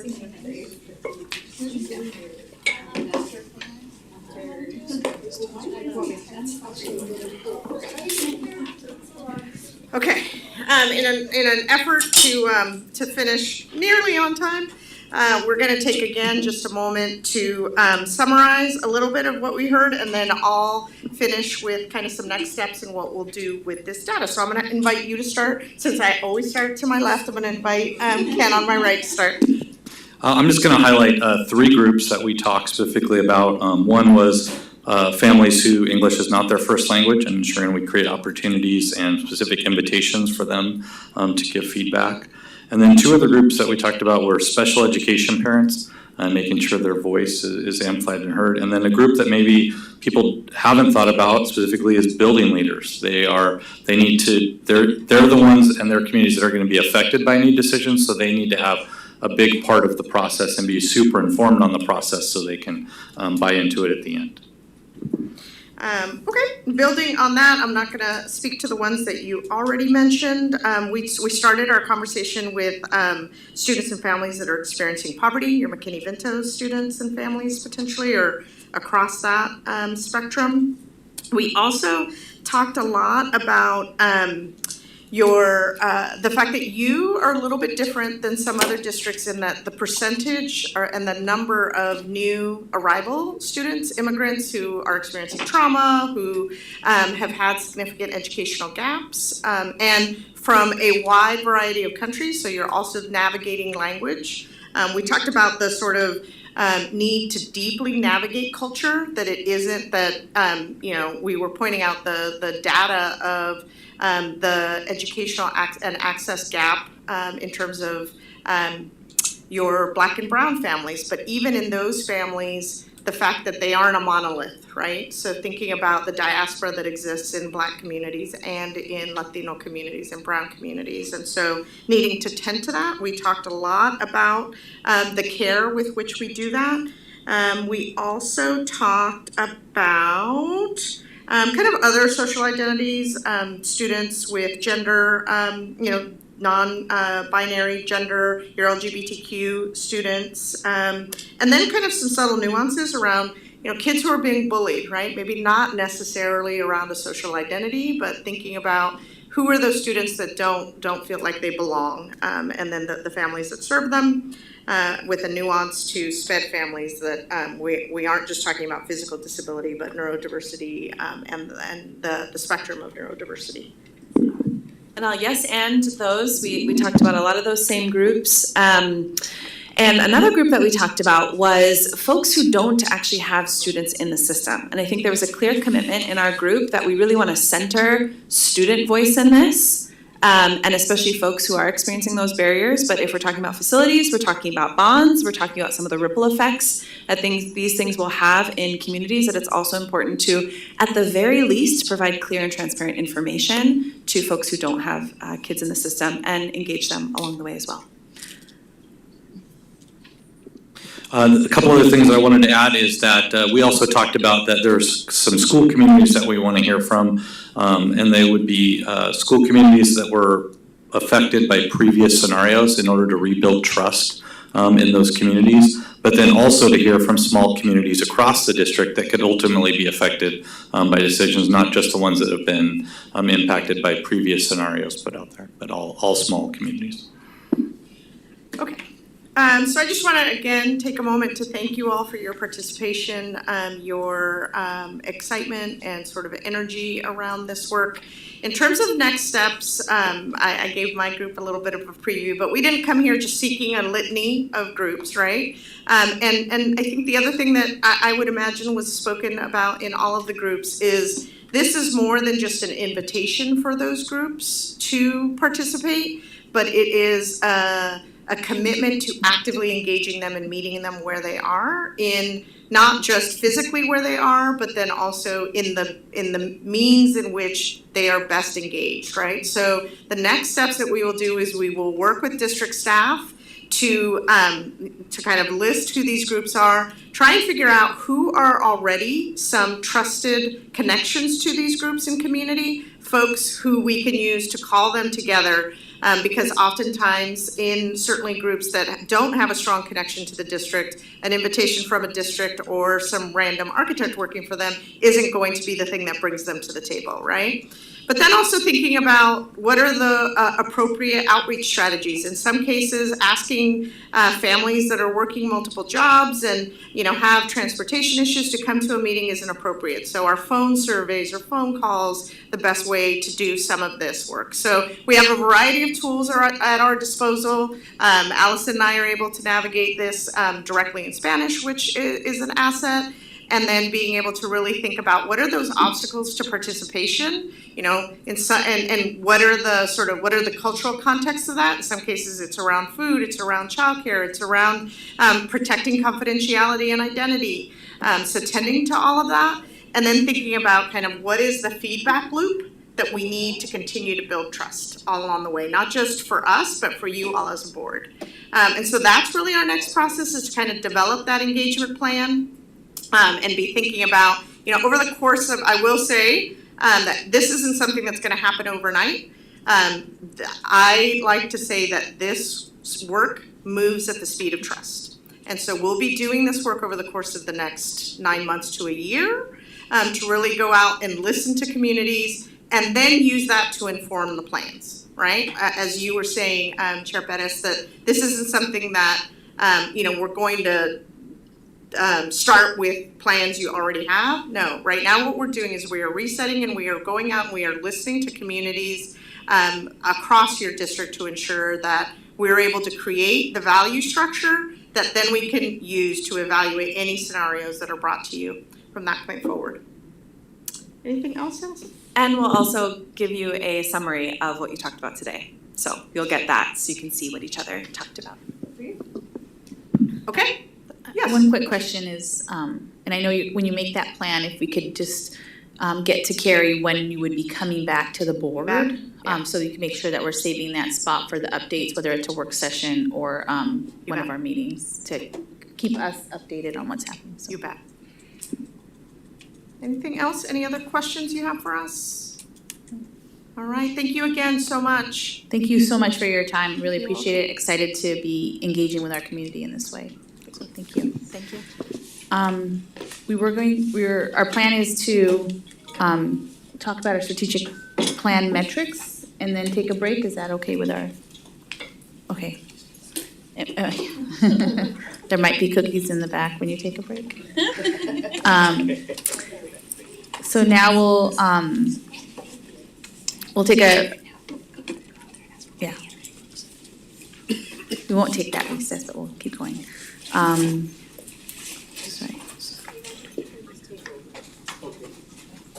Okay, so we'll hand over to our team to talk about strategic plan metrics. Thank you. Thank you. So while we're bringing this up here, we were taking this opportunity to give the board an overview and really a preview and a walkthrough of what is going to be a publicly available dashboard for some key metrics related to our strategic plan. So the board approved the district strategic plan in spring of last year, and we've been implementing it.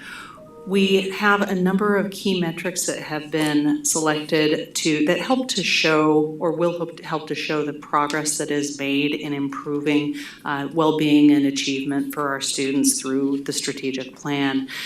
Over the last several months, the technology department has been working to create a way for the community and for the board to interact with this data and be able to see not only what overall do we see in achievement and other measures, but also how that is broken down by different groups of students.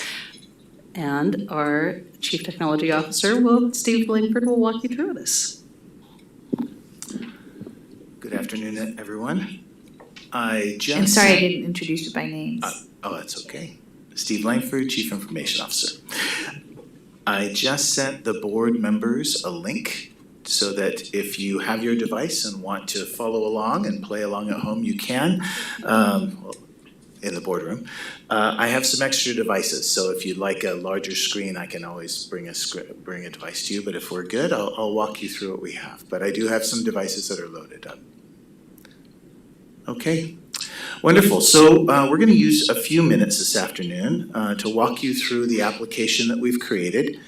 This is in preview mode, so this is not on our website yet. We still have some work to do, but what we'd like to do is capture your feedback on the navigating through the tool, making sure that as we make changes, they're going to be changes that are going to be helpful to our community as we release this application.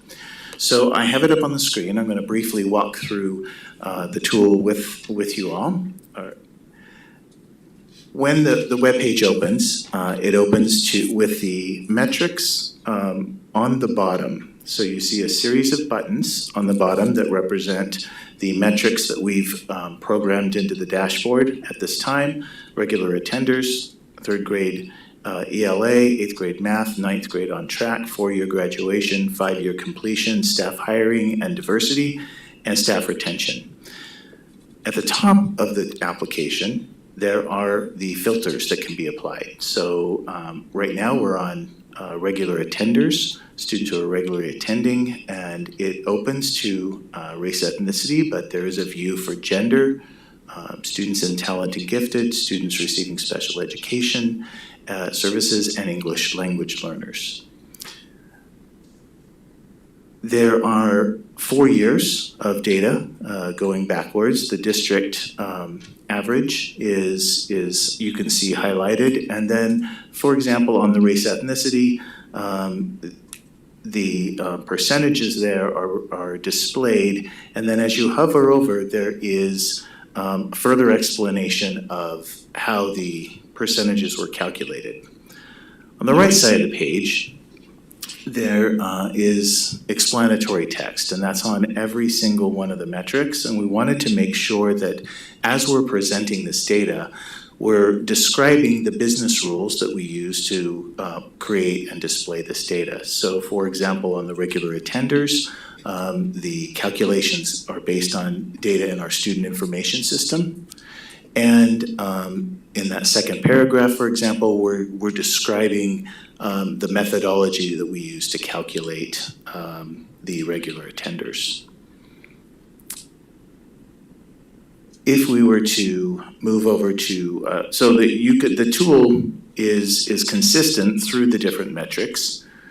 I wanted to call attention to areas where we have suppressed data. So if, for example, if you look at 9th grade on track by race ethnicity filter, you can see that we have a group that the population data was below 10, so we have suppressed that data. And that is consistent throughout the application. Can I ask a question? Yes, any Or you questions? want me to hold to the end? No, I think rather than walk through each page, since we gave you the link, feel free to walk through it and take a look at what we've done to date. And then just any feedback or questions I think would help us as we further guide the development of this application. So one of the pieces when we were looking at data, way back when we had the students, during that COVID period, and students had a pass, no pass, fail, Fs, we had a large number of, I don't see Native American students listed on it's Native Hawaiian Pacific Islander, but I don't see, I might be missing it, but I don't see our Native American, Alaska Native students on there. And then, yes. Did I miss it? Is it there?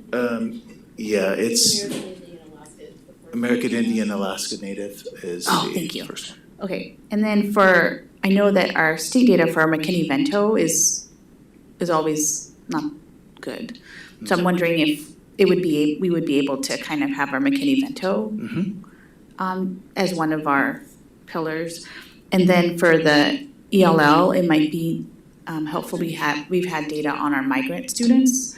If we can add our migrant student data to maybe the ELL. Well, not all migrant students are ELL, so I think that's just, thank you for, it was the first one, but I was like, I didn't see it. Absolutely, this is very helpful. This is exactly what we need. Yes. I have a question. When we click, there's a lot of disparity between different races. One thing that I noticed that 9th grade on track, 23-24 looks really good. Is there a change? What did we do good? Yeah, and this one, and we are still working on the tool, but this one, if you look on this is where the description of the data and the logic is so important for people. We are using data from Synergy for 23-24, and that looks ahead to credits that the students were forecasted in for classes, and so that is a business rule that was applied. And then as the state releases the data for the 23-24 school year, then we will use that, move to that state data. So 23-24 is an estimate then? it's not, yeah, it's not the official, yeah, the state will release in October, will release the calculations for ninth grade on track, and we'll update our data set at that time. And why is it just in ninth grade that it looks like that, whereas eighth grade, shouldn't that be also an estimate then? Why is there so much disparity? If you're looking at eighth grade math, that will be coming from annual statewide assessment data. The ninth grade on track is a calculation based on the number of courses the student has completed or is expected to complete. And so there you have a difference between a projected or estimated amount, is one way to put it, and the final state data. But when you have assessment scores, there isn't that same significant movement. Okay, got it. Thank you. Yeah. Like so engaged in the data. Sorry, Susan. This is just a big picture, again, I didn't bring my laptop, but I mean, just on my little phone, the fact that I can go from, so many different metrics, to look at it in different ways without having to look at a different piece of paper, it just kind of comes up that way. That is so cool, is what I'm gonna say. And it's definitely going in the right direction, and I understand that this is like not ready for prime time yet, so not all of the things are quite, probably some of your past stuff is, but some of the stuff in the last year or so may not be as up to date, and we need to look at it. But in terms of metrics, I am looking forward to disseminating and hearing, from our staff, looking at these metrics and asking the question, as to the why as we, have more information in there. But what a cool way to be able to break things down. So thank you so much. And thank you to your team too, Steve. The team did great work. This is a collaborative effort between the accountability team in teaching and learning and the IT team, and to make sure that we had the data and we had a way to represent it. So they did great work, and I'll pass that along. Thank you. You do bring up a good point. We need to make sure that whatever we put on the website is accessible. And so that means that it needs to render on a small screen as well as a large. It also means we need to make sure that we have translations available. And that's one area right now that we're working on with this new tool. But we will get the text here translated as well. Ogana? Oh, sure.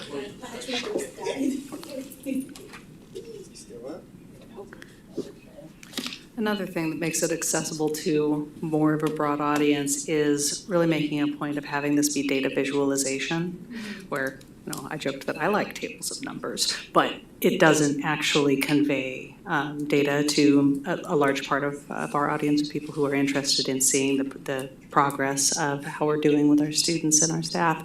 And so all of this is a data visualization across all of the different metrics. It's also very transparent. Intended to be very transparent, yes. I have a question. And I don't know how we can, I'm sure there's a way, first of all. But, so one of the pieces that we worked hard to move forward was this providing a longer ramp for students to finish and graduate, so up to age 21.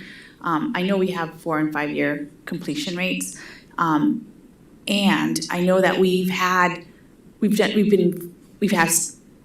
a focus on supporting students to get those graduation credits during the summer or during whatever, different ways of doing it. But I know that we're still losing kids at different times. So I'm wondering about, I'm not sure how to state it, but like for the students we've pushed out or that are 3 credits away or that are, how do, this doesn't help me see them and doesn't help us have a conversation about credit recovery that we've done and then how many credits are still left. So in my dream world, this will actually help us see those students or even students that are, because I was looking on our strategic plan and some of our metrics are around those students that go from, we lose between 8th and 9th grade.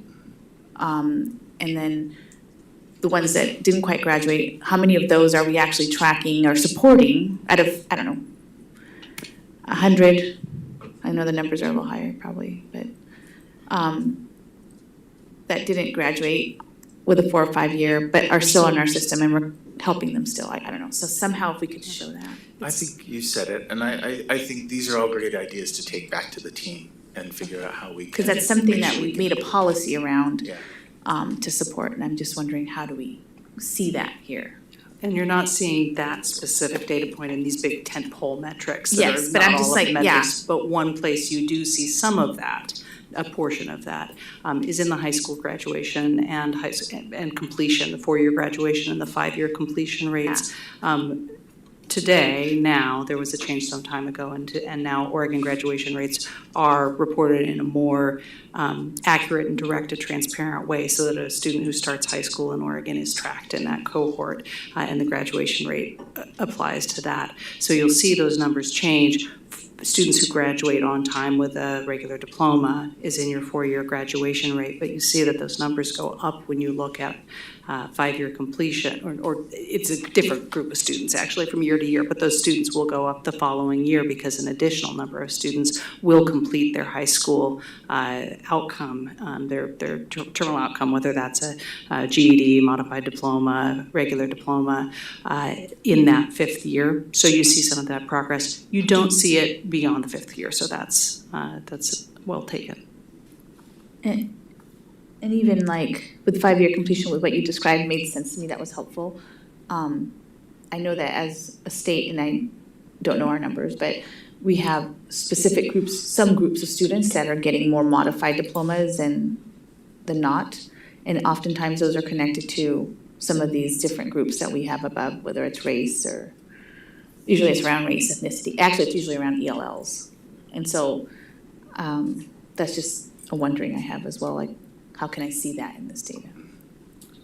So one of the things that we're trying to do is just make sure that we've had these type of dashboards before in the district. One of our goals coming in is first get our strategic plan out, and this is our 2nd year of having it out and being public and us pursuing goals associated with that plan, is have set metrics that are transparent to our community. And this is our first attempt, and we're only going to get better at this. So any input that you can provide to how can we become more transparent to not just our school staff, but to the broader community in terms of anything that would improve our transparency in terms of how we are doing and efforts. That way we come to board meetings and tell you what efforts we're trying to make toward those improvements.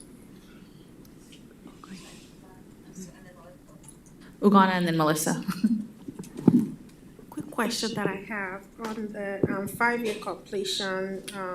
So the data we have is up to 2022, and it states here that the data was published. So the data for 2023, or rather 2022 was published in 2023, and then I'm seeing that 2023 will be published in January of 2025. Is there a reason why we're going to publish 2023 in 2025 rather than 2024? I'll need to check with that. That is something that we get that data set from the Department of Education. So once we get it, I'll put it in. But I'll make sure that, I'll verify that to make sure that that's the correct number. And if we already have it, we're gonna wanna make sure we include it. But Okay, sounds good, thank you. Melissa?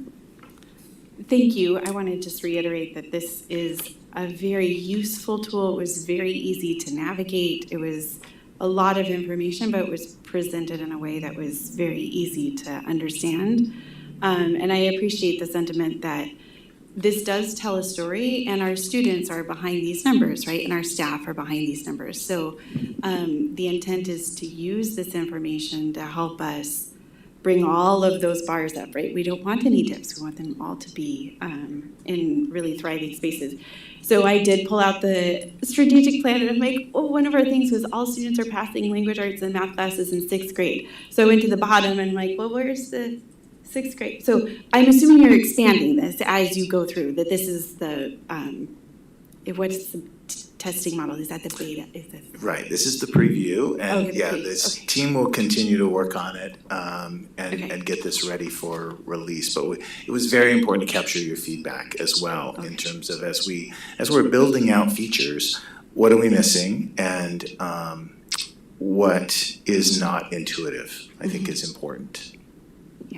Additionally, there are many metrics in there, and I do want to say that we are paying close attention and tracking those internally. On this dashboard, you're seeing, again, a few tentpole metrics that are kind of some major indicators, and that other data does exist, and we are paying attention to it, even if it isn't in this dashboard. But there's thank you. particular things that feel missing, then I'm your we'll be linear working on. thinker that says, where is it? Anyway, so thank you.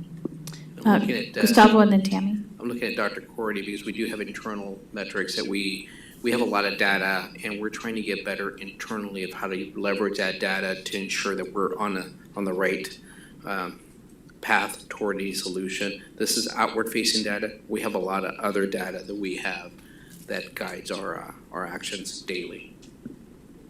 Tammy?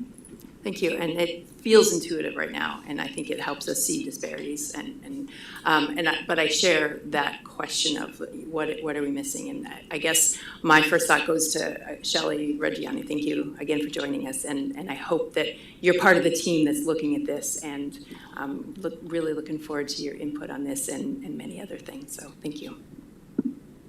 Susan? So I don't want to make an assumption, but I'm going to say, I'm assuming that, what we see, this is aggregated out to principals and that, in terms of the data, and they're able to go and have a similar kind of dashboard that would be, they can look at the metrics in a similar way, or does it not work that way? This particular one is public facing on the web. Right. The superintendent mentioned that we do have internal metrics that the teams are working on. This though is more of a public face. The reason I ask that is this is really easy to navigate, Right. and when you're like going through all the data, no matter who you are, it's nice to have a easily navigable. Hard. Thank you for laughing. It's a hard word for me. The microphone was on. Dashboard for internal and external. I know it's like saying extra work, but it maybe makes the conversation discussions easier to have. Yeah, well, this is a relatively new tool to the team, but it's very powerful, and we will be looking at ways to better leverage it. I'm kind of nerding out, sorry. For the staff hiring and diversity tab, I can't tell what the diversity is. So I don't know, maybe I'm not reading it right. Like, I can't tell what do you mean by, and maybe they haven't finished it because there's nothing description on the right. So I don't know what they're talking about in diversity, and I don't see might not be clicking on the right thing. I don't think there's anything else to click on, but I don't see, to me, diversity means by race, ethnicity, language, and I don't see that on that one. Right, and this is data that came from our HR department. Okay. And I think what you're describing might be an area where we've not quite got the graphic, the tool corrected, in a way that's most intuitive. So I believe, and I'm gonna let my friend and colleague correct me if I'm wrong, I believe if we're looking at that top where it says staff and administration diversity mirrors student, we're looking at the first column there on the left would be the student diversity within the Beaverton School District. And then the percentage of student diversity within the Beaverton School District, and then for administrative, licensed, and classified staff, what are the percentages that are not, that represent that? Is that correct? And I do believe those numbers that we're looking at are diversity. If you're asking what the definition of diversity is, that is racial diversity. And those numbers represent students who are in categories other than white non-Hispanic students. So as we know, about 58% of our student body, close to 60% of our student body is diverse. And our staff is, as you will find in all school districts, is a lower percentage, but you can see with this, you can see the increase over the years becoming more proportional. So maybe a little explanation on the right, because I couldn't quite see that. That's a great point. And so, I've notated, I've been taking notes as we've been processing, so I can go back and work with the teams. Ugana? So the data for 2020, 2021, there's no data for 2020, 2021 on 8th grade math, 3rd grade ELA, regular attendees. I'm just curious, I kind of have an idea, but I'm just curious as to why. Good eye. What you'll find is, depending on what the data set is, there were some years during the pandemic where we don't have good data, we don't have comparable data. In truth, if we look at attendance, we have data, but it's not really comparable because we were looking at attendance in a very different way when students were learning online or learning in a hybrid environment. But there were also a couple of years where those measures of 3rd grade reading and 8th grade math achievement are based on the statewide assessments, and those were impacted during the pandemic. So rather than having a big blank space, there are a couple of spots where there's a year that is just skipped, and I believe that is in the explanation, and if it's not, we will make sure to add that.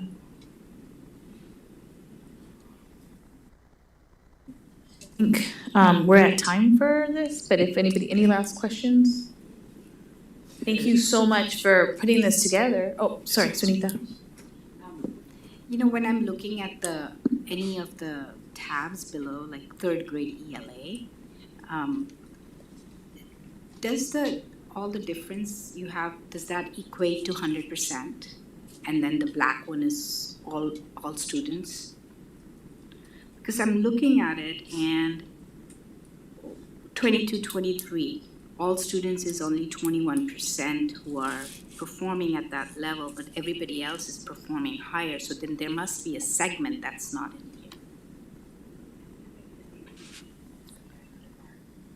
here. You're on the, just so I understand, you're on the 3rd grade ELA by race ethnicity in 22, 23? Yeah, I'm just picking up 22, 23. The bar is like the smallest, and then all the bars are, so is there a segment that's not in there? I understand, yes. So if you hover over each bar, you'll see the number of students that were in that group, and then the number of students that calculate the percentage. If you hover over the far left bar there, that's very, very small, this is an example of where the number of students was so small that we had to suppress. So we don't want to uniquely identify a student, and so if the numbers are low, then we suppress those numbers. But it's bringing it down, the all students, it's bringing the all students down. No, that's fine. I'm just saying that all students is lower than all the other segments. So. I have the same question. Sorry, I had the same question because I couldn't find there's a darkish gray, that's the Native Hawaiian Pacific Islander represented bar. Yes. But I don't see the dark black bar, which is all BSD. That's the line that goes across. That's the top. That's the top. Yeah, that's and okay. So that might be something that we could take a look at as well. The line moving across represents the district average. Yeah, that makes more sense. That does make, because I was thinking that 21.21 was all students, but it's not. Right. It's a specific group.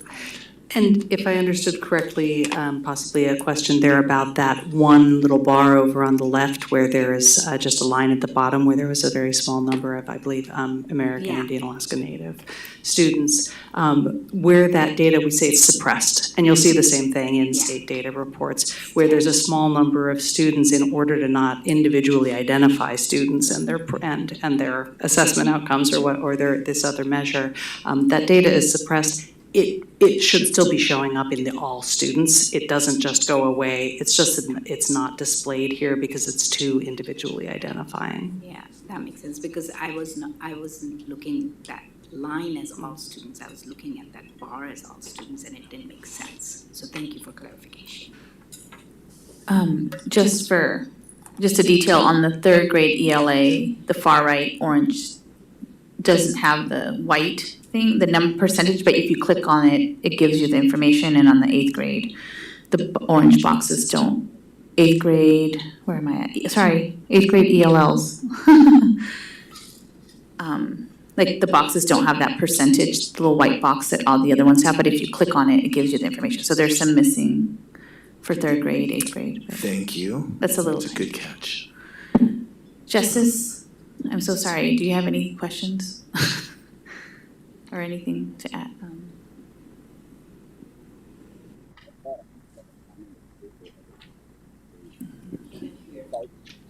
We can't hear you, but I can get you on the phone.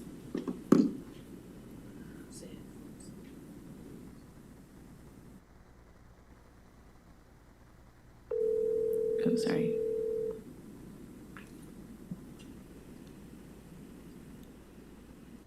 Okay, go ahead if you want to say anything. Keep going. Having to that part like the categories that we require support. Oh, not really working, sorry. Maybe you can send us a chat and then we'll read it out loud. Sorry about that, I don't know why it's not. Okay, thank you, sorry about that.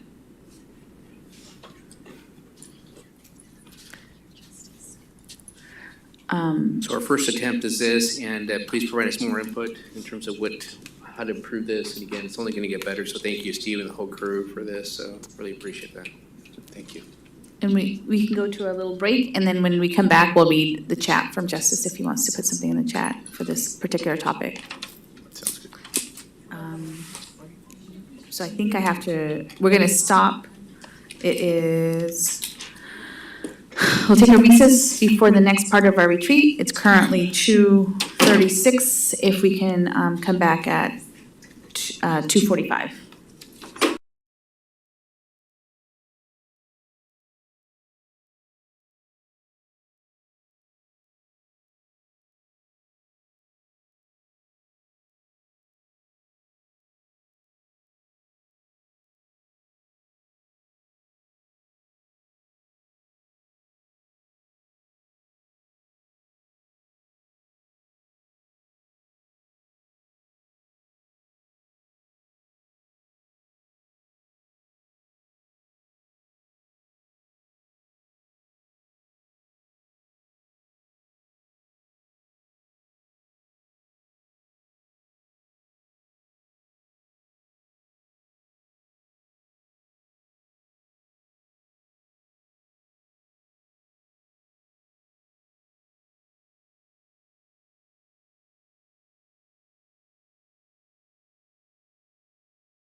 Okay, we're good.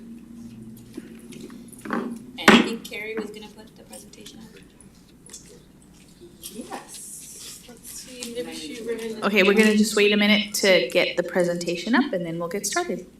But while that's going, hello everyone. Oh, do you want me to, but it's not being, I can start it, but do you want me to start it or wait for the presentation? I heard something so I thought it was like. Okay, I did, I was like, but I went too fast, so one more, yeah. Just a minute while we get the presentation up. She's got coffee though. I know. Those tea, coffee. That's what you started.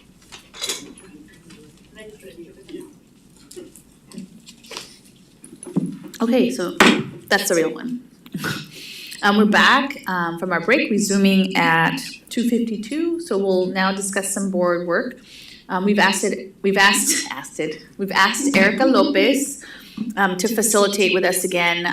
If you can remember that Mike and Erica had worked with us last year in helping us and thought this would be a great idea to have them come back.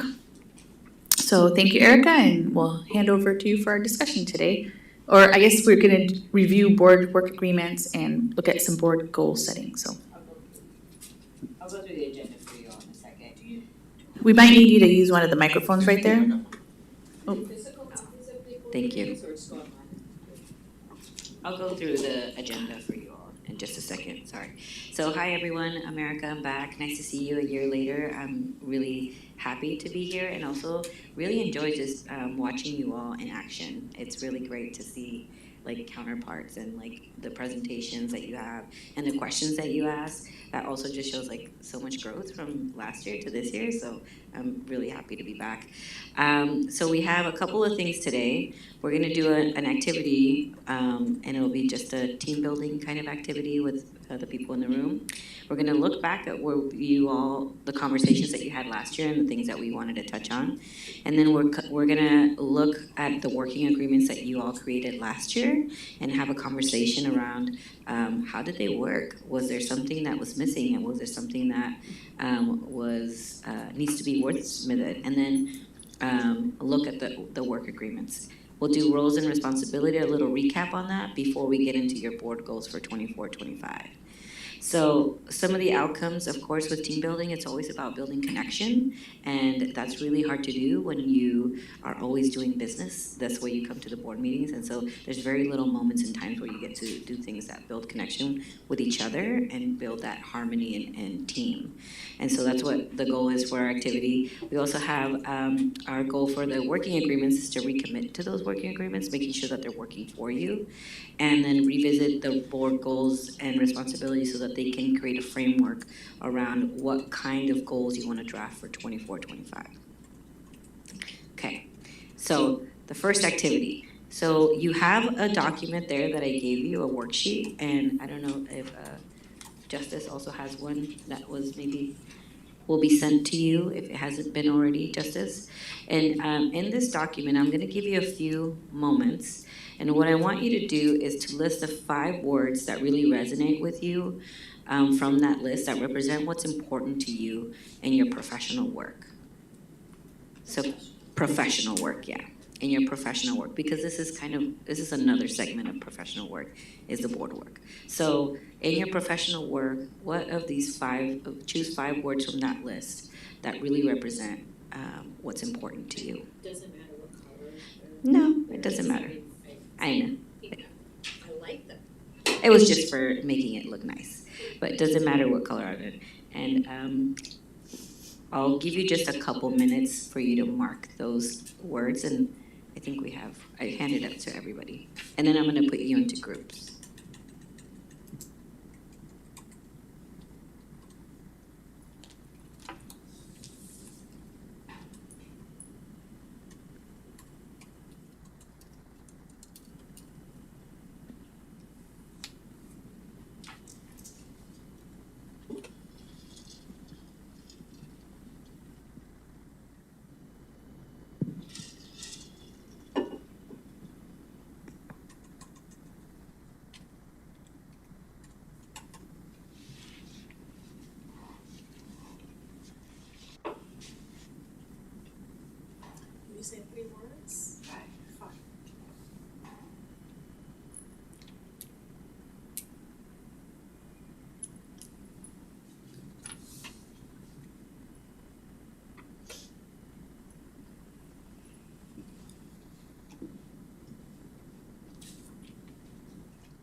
Okay, I know it's really hard to decide sometimes, and some of them seem a little really close together, or could be the same, so, but you're gonna have a little conversation. So now you're gonna partner up, and I have up on the screen, you'll see who your partner is. So what I want you to do, and for the people that aren't there, just choose your partner who you're sitting next to, if you're not on the screen. But what I want you to do is with your partner, share what those 5 words are and why, like why those are important to you. So you're gonna have a conversation. I'm gonna give you each I'm gonna give you all 5 minutes so that you can one share and then the other person share. Okay? So you have the names on there. Just go. You can move around, find a place.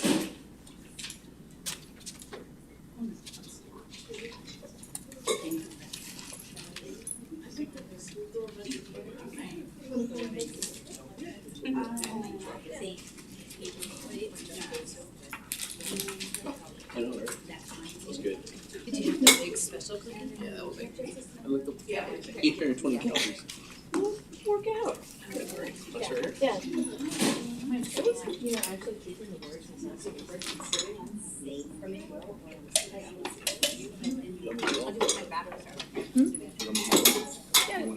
I can go first.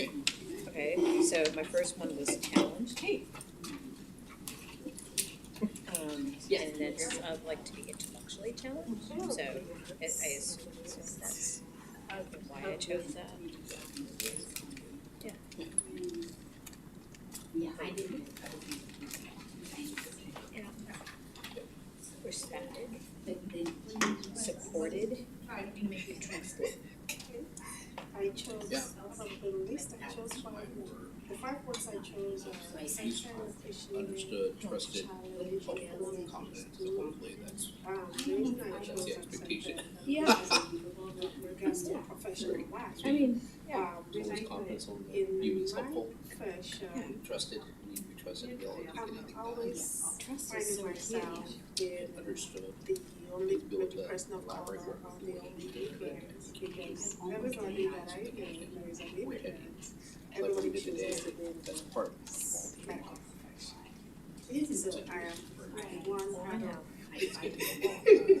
out of 1,000 building Nigerians who chooses to be in the medical profession, which is not very difficult for people who come from my country. We don't usually go into environments, usually engineering, nursing, medical, doctor, so that's the field that they all go in. So I'm always finding myself in those people in the space where I'm going out dealing with base. So I always have that sense of so it's something that it's a burden that I carry in a space where I respect that I doesn't have a little something. That's what I appreciate it. Such a human being wants to be appreciated. So, Feel that she can literally fix a meeting, everybody give it to her, she does it well, everything she does well. So just have Heather's team run with it, until she's supervisor, they need more. I like a challenge. So, If I'm not challenged in my like, profession, 3 I hours, always sit think together, that convince the principal on the phone. Right? challenge is part of the whole process. I want to Thank you for saying that. if I'm not challenged, I always desire. When you were such a big I think that, you know, and then from you some did this, activity. understood. I want people to understand. How do I was told once, some time ago, that I sound condescending. And the reason they said it was because I spoke slowly, to self. And I said it was not intentional. That I don't want them to understand. I also, I speak to people in the professional space, I tend to speak a little slower so that I can be understood. Sometimes it can come across as to but it's not just what it is.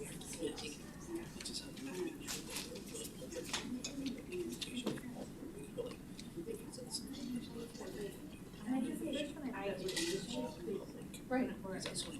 Yes. If I could only switch one, that would be the one here, because I want to make it fast, my computer.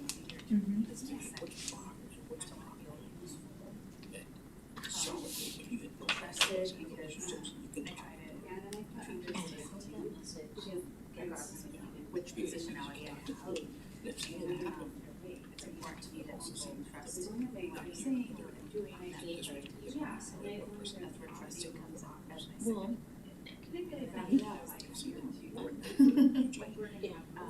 And I was thinking back to a professional space where I like the way you present yourself. You should say that there were two physics, but the underlying thing is I'm like, I don't know where that was coming from, and that didn't feel good.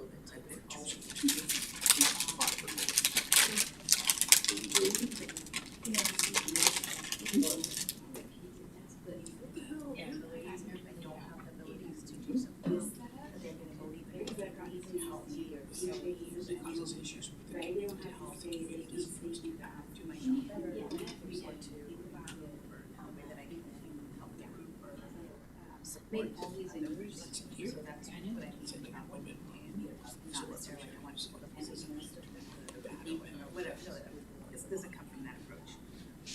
And then, she did. If I had, I'm done with those, like, but if I had a bigger I would put listen to, and then if Give you a 2-minute warning. it kind of goes on because like my intentions are understood, but also have a side to it. Like they don't have what to say, but I feel like I'm better. No. Even sometimes what's happening, but I was telling the truth. Always flexibility. Like I told this parent, she's one of the parents, whatever happens, that's what happens. Whatever season's closing. Every minute. In the near future, I know that something dramatically happens in the next 10 years, that won't be here. It's like. Where is that?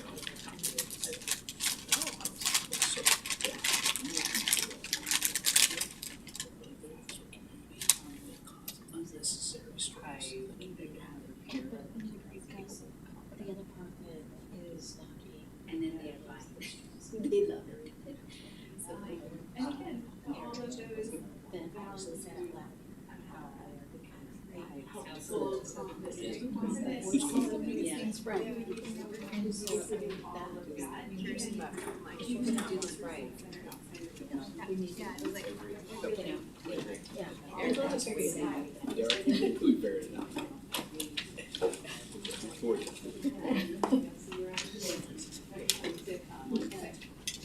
Oh, are we supposed to? They'll come back to you. Okay.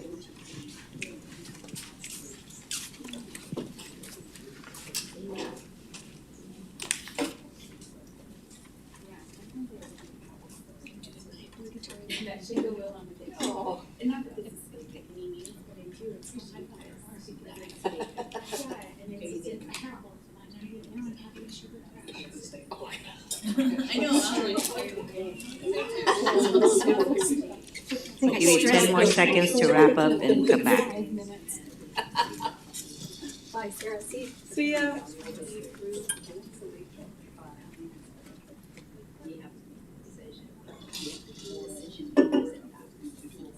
Susan's over here like, I will this way. But it means us.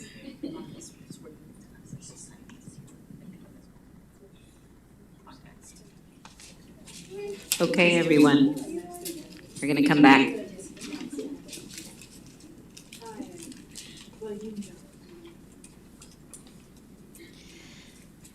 Okay, here comes your next one. So you're gonna do another mix of this, okay? So now you're gonna get into a larger group, and with that partner that you had, you're gonna share on their behalf what you heard from them to the other group. Yes, I'm in trouble. So this is an exercise also of being a good listener, right? So now you're gonna share what you heard from the people that you were in the group with, and you're gonna present that information to that larger group. So group one, you're up there, you'll see who your group one is. And then group two, you have your group up there. So just move to an area with all of you together. And you're just gonna have to call Justice so that he's Okay. So group one is gonna sit with group one, that's group one? That's group one. Okay, got Yeah. it. I'm getting there.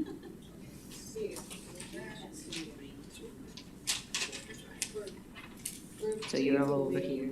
So I'm going, so Sneda. Yeah, you go forward. Right here. Well, we're here with, okay, we'll call Justice. Yeah. Let's go put this in the garbage.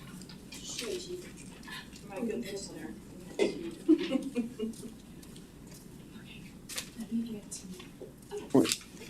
Am I going first? Is that what I heard? Yeah, Justice, they're gonna call you. Okay, I can hear you on here, if you can hear me. Yeah. Oh, I do. Okay. We caught us on our homework really late. I know. Exactly. We didn't pay attention. Yeah,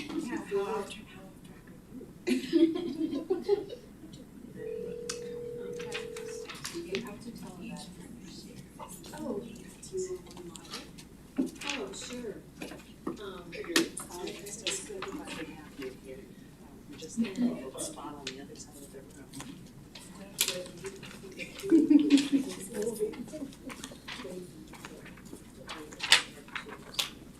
All right, can you hear us? Yes.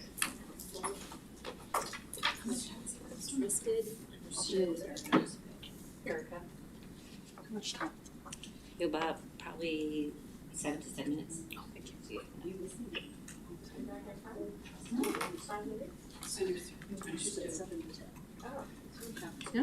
No, it's a time. Okay.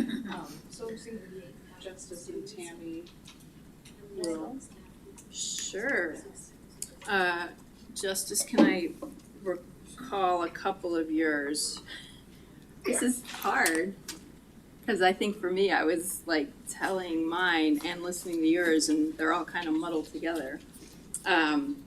But I feel pretty confident that that two of yours were that you feel strongly about being capable, being seen as being capable, and being seen as being respected, were really important to you in your professional work. And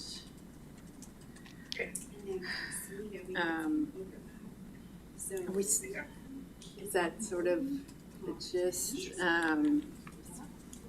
Yeah, I mean, yeah, that's, I don't know if we kind of went too deeply into why, but that's what I got.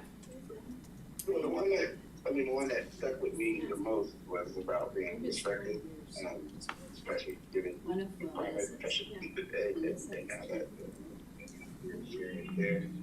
And because of that, we had like 3 or 4 that were the same. I can't remember the other ones that were on my list that were on your list. But the respected is the one that anchored in my mind. Yeah. Most.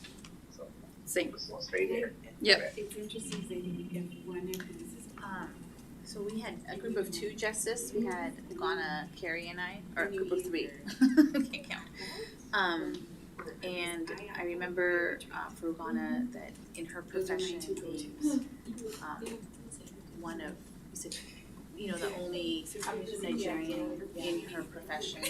Go back to your checklist. Accepted, was capable, appreciated, accepted, appreciated, understood and respected. Understood and challenged. And what I was listening actually to the way that she was explaining it was appreciative. I was thinking of just the words, but the way that she expressed in the position that she's in her intentionality. She talked about like speaking slowly for people because she wants to make sure that people understand what she's That is saying, not totally to be experience. condescending, sometimes people can be that way, but it's important to her. Oh, yeah. When I was hoping that because of her accent, she would slow down. And that was really important to her, that they could understand her. Those were the two things. And then with Carrie, people put as our first word useful. Just in that space of being wherever we're at, just trying to do what we can to support our community or in our work professional spaces. So that useful. And on the one that Karen put that was an overlap with me, so that was both trusted and I chose her and she chose to listen to, I think, with the same intention. Yeah, it does. Both seem to be part of this conversation. That's not necessarily listening to as in that's a good my way of listening quickly. Yeah. I mean, but to be because a resource. we're out there. See something to add. It's hard to know. People will say, I listen to it. I am so glad. There's a lot of people that listen to school meetings. Yes. I'm finding that out too. Have you heard that too? You know, I think it's a lot of teachers. Yeah. But that's okay. I mean, good because they're hearing. Measure. And there's another one that there was her listened to, I think was Carrie that chose And also listened to both words to go with each other. They like to be heard and not necessarily was in the position that they are just leading up to things. They have been heard and they are just happy. We have stats on that too, like people that are watching. I think that's. We have YouTube, but there's And then I think useful, I think was Carrie, was it? Other Carrie and Carrie that chose useful. It's very anonymous too. They believe that they want to feel that the work they're doing is useful and contributing positively to the work that they do in that workspace. And another that Karen shared was LinkedIn. Again, not people who this is my way is the right way, but believe that I'm capable of this or have something that this or that I'm capable of gauging that. I'm thinking of in situations where people have believed subtitles and they either have mentored me to, they see something in me, so they've mentored me or they have given me some readings or some, supports to then continue to grow. And I think for me, believing in people is connecting them to opportunities or resources that can help them grow in whatever area they're looking to grow in. So that's kind of something that's been important, but not necessarily like you have to believe in me and that's my way of doing it, but it's more of the believing in somebody. Or in this case, I would say like in our students, right? Believe in our students and their abilities to do things, and then providing the supports, the mentoring, or whatever it is that they might need, tutoring to get them to whatever that next step is. In the 60s, it's just one that Putana shared, in addition, we may have covered this already, but in addition to noting it's important to be understood, especially as somebody who is maybe unique in environment, language barriers. You got a minute warning. Accepted and included around the same areas. So it has times when that is not the case, or that is not felt to be the case. So it's important to feel.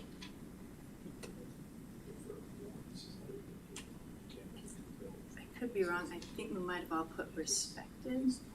And I shared with Justice for me being a woman in medicine, and not everyone has that experience, but it is a challenging space, and so I find it interesting that we all kind of bring that experience to this space of maybe having to struggle a little bit to be respected in because of who we are in the work we do. impacts, how we show up, so, and what we expect from those around us. Or how we expect to be treated. And so I just found that interesting, that respect is something that maybe who we are dictates our expectations of those around us.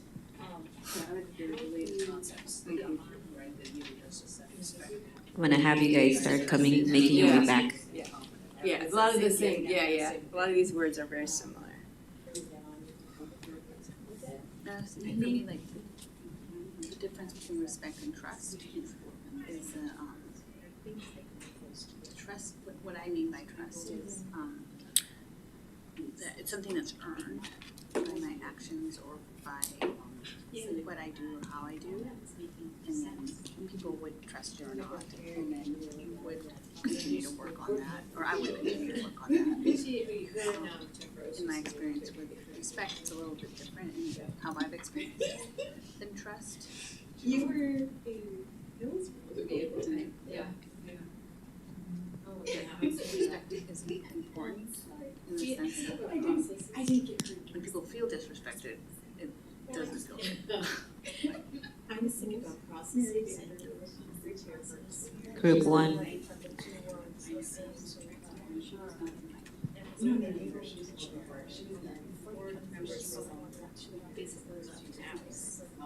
I know, she was, yeah.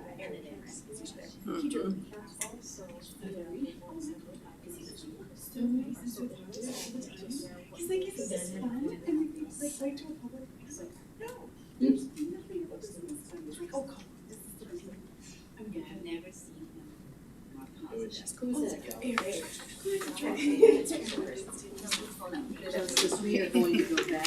There's so many colors now. I know. Oh, I know, yeah, I tried that. And then,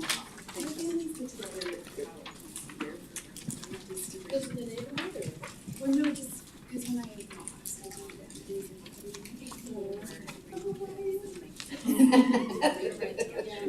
Sure, back at your body again. I'll meet you.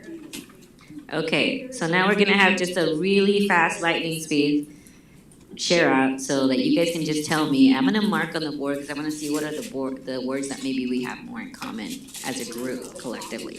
So I'm gonna start with you, Justice, online. If you just wanna give me your top 2 words and a brief share of why those are relevant for the people that weren't in your group. Well, trusted is one, and trusted because most of my professional work has dependent on me being able to be trusted. That my facts are my facts, and my words or my actions are directly connected to, they represent the truth to the best of my ability. And then respected, I think would be in that top 2. And that that my how I'm showing up, that I come in with respect, and then I'm expecting other people to also come in with respect for others and demonstrate that. Thank you. Okay, we'll start here, Susan, and we'll work our way down. Just choosing 2. To your top 2, yeah. Top 2. So being heard and being respected. Did you want to elaborate anything on those 2? Well, being an executive director at a small agency, it's even a small agency, the importance of being heard and not always being heard as the executive director is a challenge, and so that's what I work on all the time. And then respected. I mean, and it works both at the school board and it works at work, and I would say respected, and they both kind of intertwine. All those words kind of work together. So like to be heard and respected, is being trusted as well. So all these words work together. They are. And you just so hard. Oh. Melissa. I forgot. Yeah, don't worry. I'm gonna say capable and helpful, both in this space and also professional. And that was in our group also a a theme across a couple, and like Susan said, a lot of these words interconnect and are very similar, but You said helpful, but I don't have helpful. Is it useful? that is also useful. Okay, it's in there? Maybe I just forgot to put it on here. I'll put it on. Yeah. But it's not on there. It's on there? Okay, I forgot. It's not really helpful. Yeah, it's not helpful. Got it. You said capable and helpful? Perfect. Awesome. Sunita? I would say competent and helpful was the one that I would, to be competent and provide the help to others, yeah. And that was also helpful was, I think, 3 of us chose helpful, yeah. And, yeah. Karen? Sorry, mine were useful, and then trusted.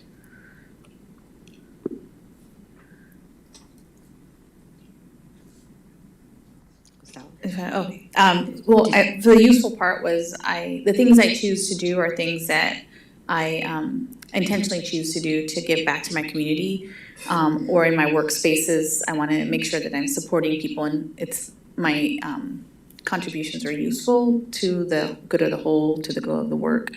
And trusted to me, I appreciate it. When Justice talked about truth, it's trusted with the truth or the knowledge to the best of my ability. Yeah.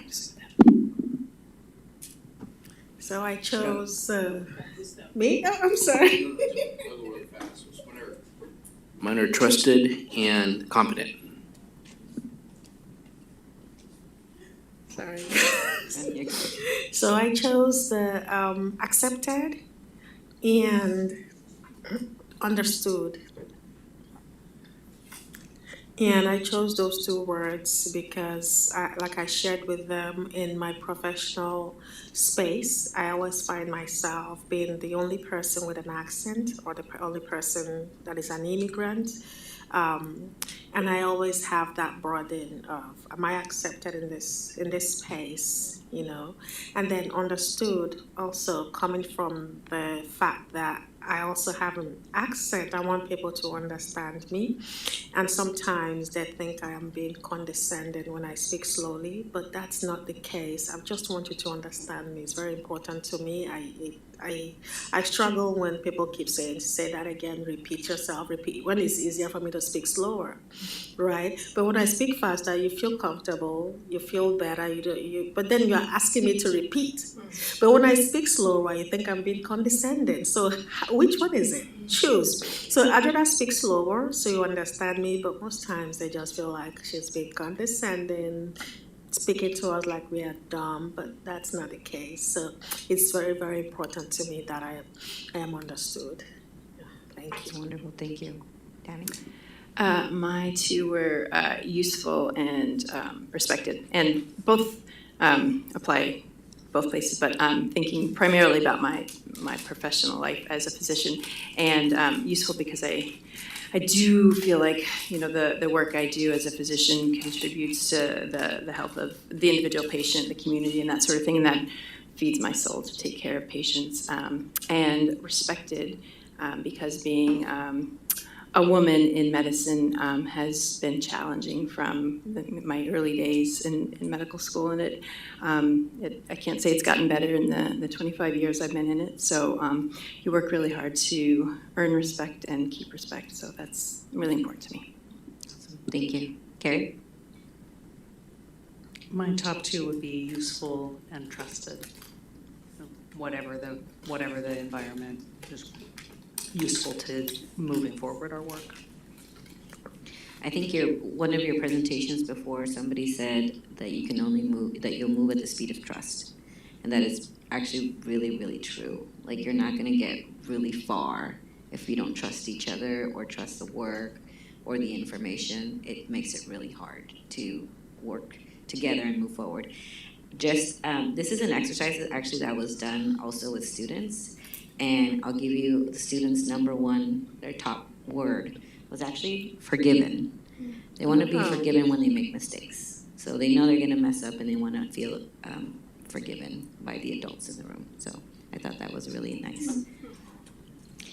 Okay, we're gonna switch gears over here, and I wanted to just share with you so you can look at last year. You all had a conversation with Mike, which he's not here today, but you all talked to him on the phone before we even met and brought up things that you wanted to, maybe were curious about or what you wanted to touch on in the retreat. And these are the things that you had that he collected for you all. And those are the things that we touched on last year about a lot of the governance work and the board roles and responsibilities, how to unite together. And this kind of helped guide your last year's goals where you really focused on legislative activities and trying to kind of create a plan of action for you all.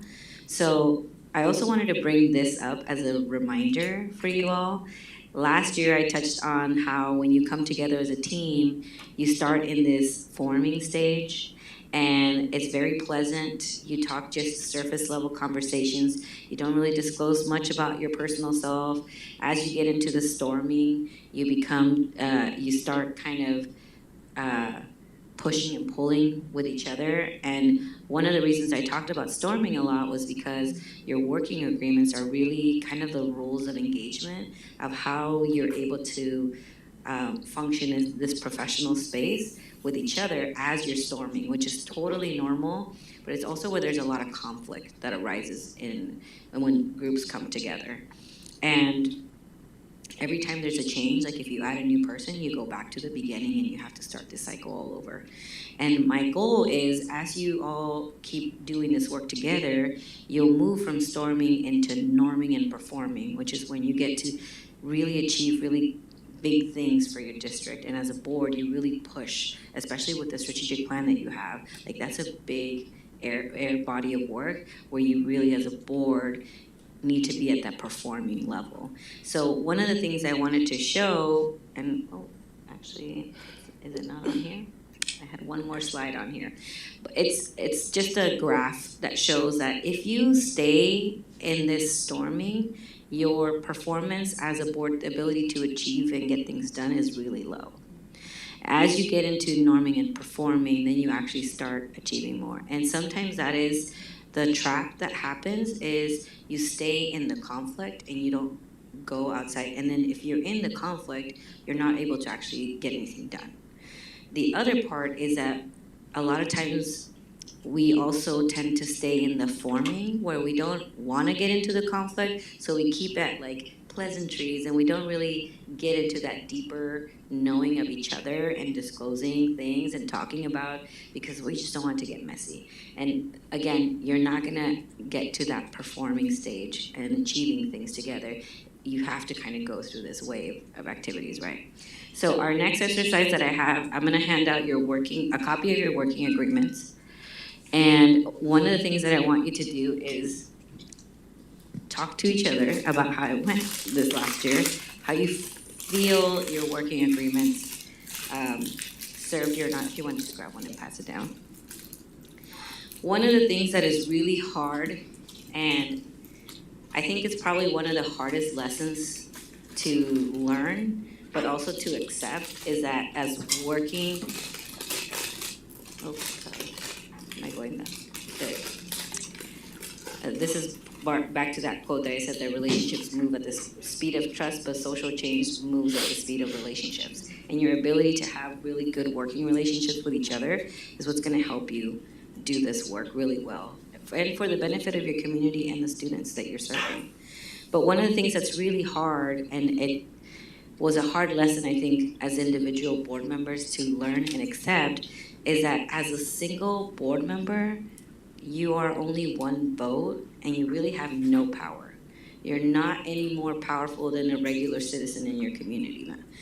You can't do anything just with one person. You have to build together those relationships. You have to build together the ability to build coalition with each other to make sure that you get the work across. That when your budget that you have to pass, the policies that you have to look at, you have to build that together. And so that is really one of the things that is like really hard to learn, and then also to accept. Is actually we have to work together as a board, and as a board of 7, that's when you get things across and you move things, right?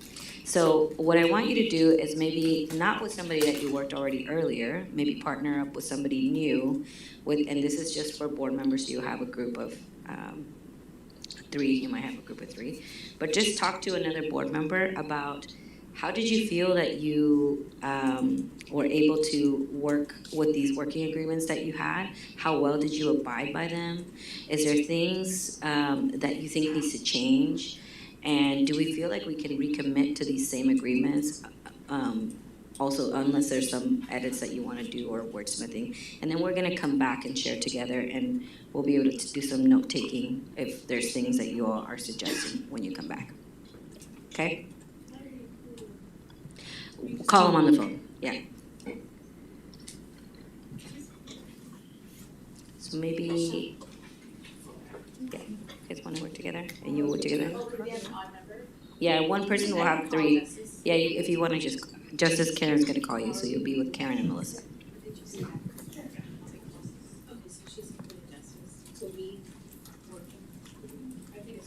Two and two. I don't know about back. Sure. Do you want to stand? Sure. Hey, Justice. Hi, Justice. It's Melissa, you and I. Oh, let's get a copy. Do you have a copy of the agreements? I can see it's. Hey, Carrie, could you send him a copy of the agreements? Yeah, oh, yes, yes, I can. Justice. Carrie will. Can you see the questions? If we were to communicate with the government as well, we may not communicate as the board of legally posted in one place. But at the same time, sometimes when one voice is speaking for the board, sometimes it does not stick does not reflect position. But it's good for my board members. So it comes down to what should be the message if individual board members have different positions. I agree. So when I do this feedback to the board,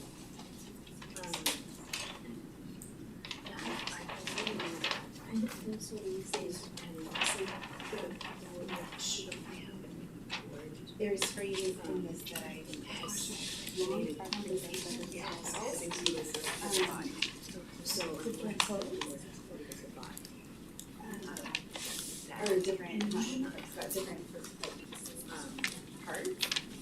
And I am reading one and I'm like, so trying to give an example of when there is a hot button issue. Oh, it's they can just come together with what message you want to pass across. directing questions to the superintendent, who then will follow up with executive leadership and other staff. I thought it was really helpful, but I remember we spent a lot of time when we were, because for whatever reason, it was So that was being doing. interpreted as we couldn't talk to anyone either. And so just navigating that world of communicating directly with services And also responding and being to open to conversation. inquiry and things that the channel works fine as it is when people say That's how that those operating issues that there's nothing. Were you able to get a copy, Justice? Yeah. I think that works fantastically for me. I've been very Something I'm struggling with, and being the board chair last year And also going into communication this with year staff, is that's where figuring out, there's a need for like, because I'm hearing I think communication with staff is spaces, still okay. I'm to hearing channel it either through discipline. community members or For me as well, except staff in rare or or extreme superintendent, situations which I've never really when we're not in our lane, when we're not following some of these, sometimes people will go to I've never Joey or Joey's like, hey, you're, like, oh, okay. So far it's working. But in my for me, mind, except I'm constantly, maybe for the one thing situation I don't arises wanna that be I've worked is the person that has to police all of us to follow rules. Yeah, that's not your, I mean, As a that's not chair, your burden, but I guess it's. As a chair, it's kind of a burden to be like, hey, kind of point it out. I think, but it really is all of our shared responsibility to, if we see it, to help, I see it as guide each other, like, oh boy, that one, wasn't it, or how do I? But I think you and Justice see it more because you're the policing level. Like, I don't see it very much because people know, and so anytime they email me, I'm like, well, have you checked in with Justice? They will substitute that, and that's great. Like, I pass them on to you most of the time. Right, Or and I think that's what we've Yeah. asked, right, like that's what we're asking on this thing. It's hard to, but he's gone, like, he's not in that role anymore. It's like when you have, I don't know, it is something that's challenging, and I think that was good fit, it takes And time that's and unique energy. for your role, and Justice, this is what you get to look for. Yeah. Um, And how do you do that with people with race? I'm not saying intent is, I haven't experienced yet, when somebody's intent was how it was impacted. If something went awry, I don't think our board their intent was to go awry. Right. Does that make sense? I think the impact might be such that people are coming back to leadership and explaining the impact. And they might see that the impact and the intent are the same. And I don't know that I think that I would say any of us would be, with intentionality doing something. I don't think, at least that's not my experience, but it's hard to navigate that. So I just wonder. And I don't know that I can agree with that, you know. Well, I think you have. I think you and Cindy were, as somebody who isn't board of leadership, I feel like anything else which offers, hey, did you reach out? You were responsive. And sometimes if we don't know the answer, I have to go search for the answer. Is that the right thing, or how do you do it? Because it's like a lot of learning, in what our policies are and leaning on some of those policies. And like, does a policy say that, or is that just a belief that we have? Is that really our role, or is that not? You know, or where is that written? Where can I find that? And I think this document would say. Anyway, I just wanted to share that with you, and I don't know that It's comes about me trying to understand policies, and I actually have this annotated with the policy next to each one of these. Conversation that my guidance The initial, if that's one. Here was overlaid. So initially, one of those things is not something that I made up, that someone made up. 1 minute warning. No. No. So we're just getting started. That's what we just Okay, did too. I'll add another minute. Get 60% of the Now, So this is one that I worry, but maybe because this one, on for the last. DD. Yeah, DD. And I know No that individual it's board member harder. being the superintendent to actually have board operations. I thought about that the relationship as I'm processing, like, oh, I wonder, would this be cool? What about this? What about this? And so I really was using that time as a thought partner, but I'm not intending it to be a direction. But he definitely could interpret it as, great, that's totally opposite of what Susan said, and then move on asked for something else, and way to go, you guys. Right, so I wonder if those one-on-one sessions, if I'm inadvertently offering guidance that, I mean, I appreciate the time, because I appreciate thinking about this, right? Yeah. So I wonder if that's putting him in a spot where he's hearing too many different perspectives, or is that helpful for him to hear all of those different impacts? And that would be good to have that conversation here. Because it involves him too, what is, we're here to support, we're his champion. And, no questions. Yeah. I'm wondering, and how do, where else would we get answers, or how else would we get information if we're not rumbling with him? Because we can't necessarily talk about it. Better or worse? No, if it's two, Okay. three, so I'm saying that, you know what I'm saying? Right. I don't even know if we have to change this, but I think right now we're just, and then this is, I am not going to visiting one school once a year, and that's my own. I'm gonna tell him when I'm going. I'm gonna tell him when I'm going to my school. I'm gonna go to my school one more year. And I'm gonna tell him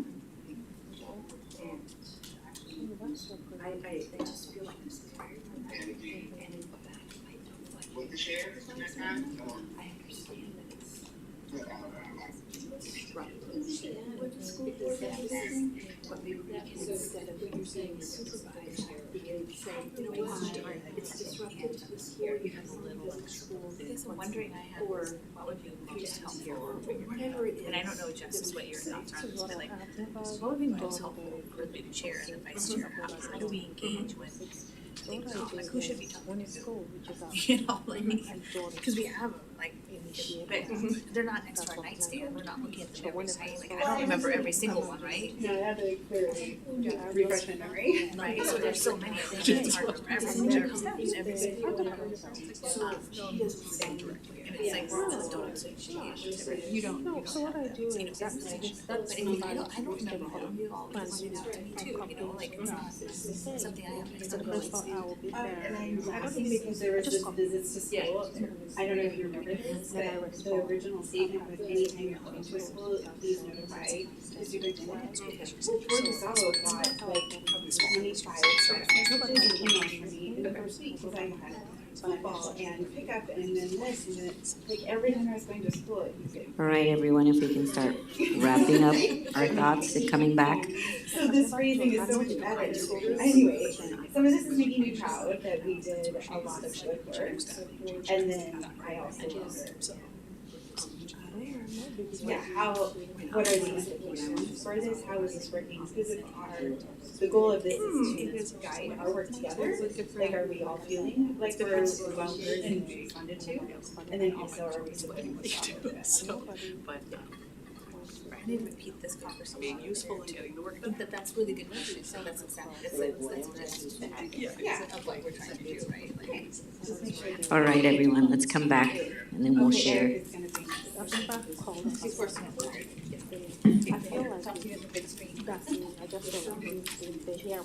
Okay. It sounded like some really good conversations were happening. So I'm really excited to hear what you're.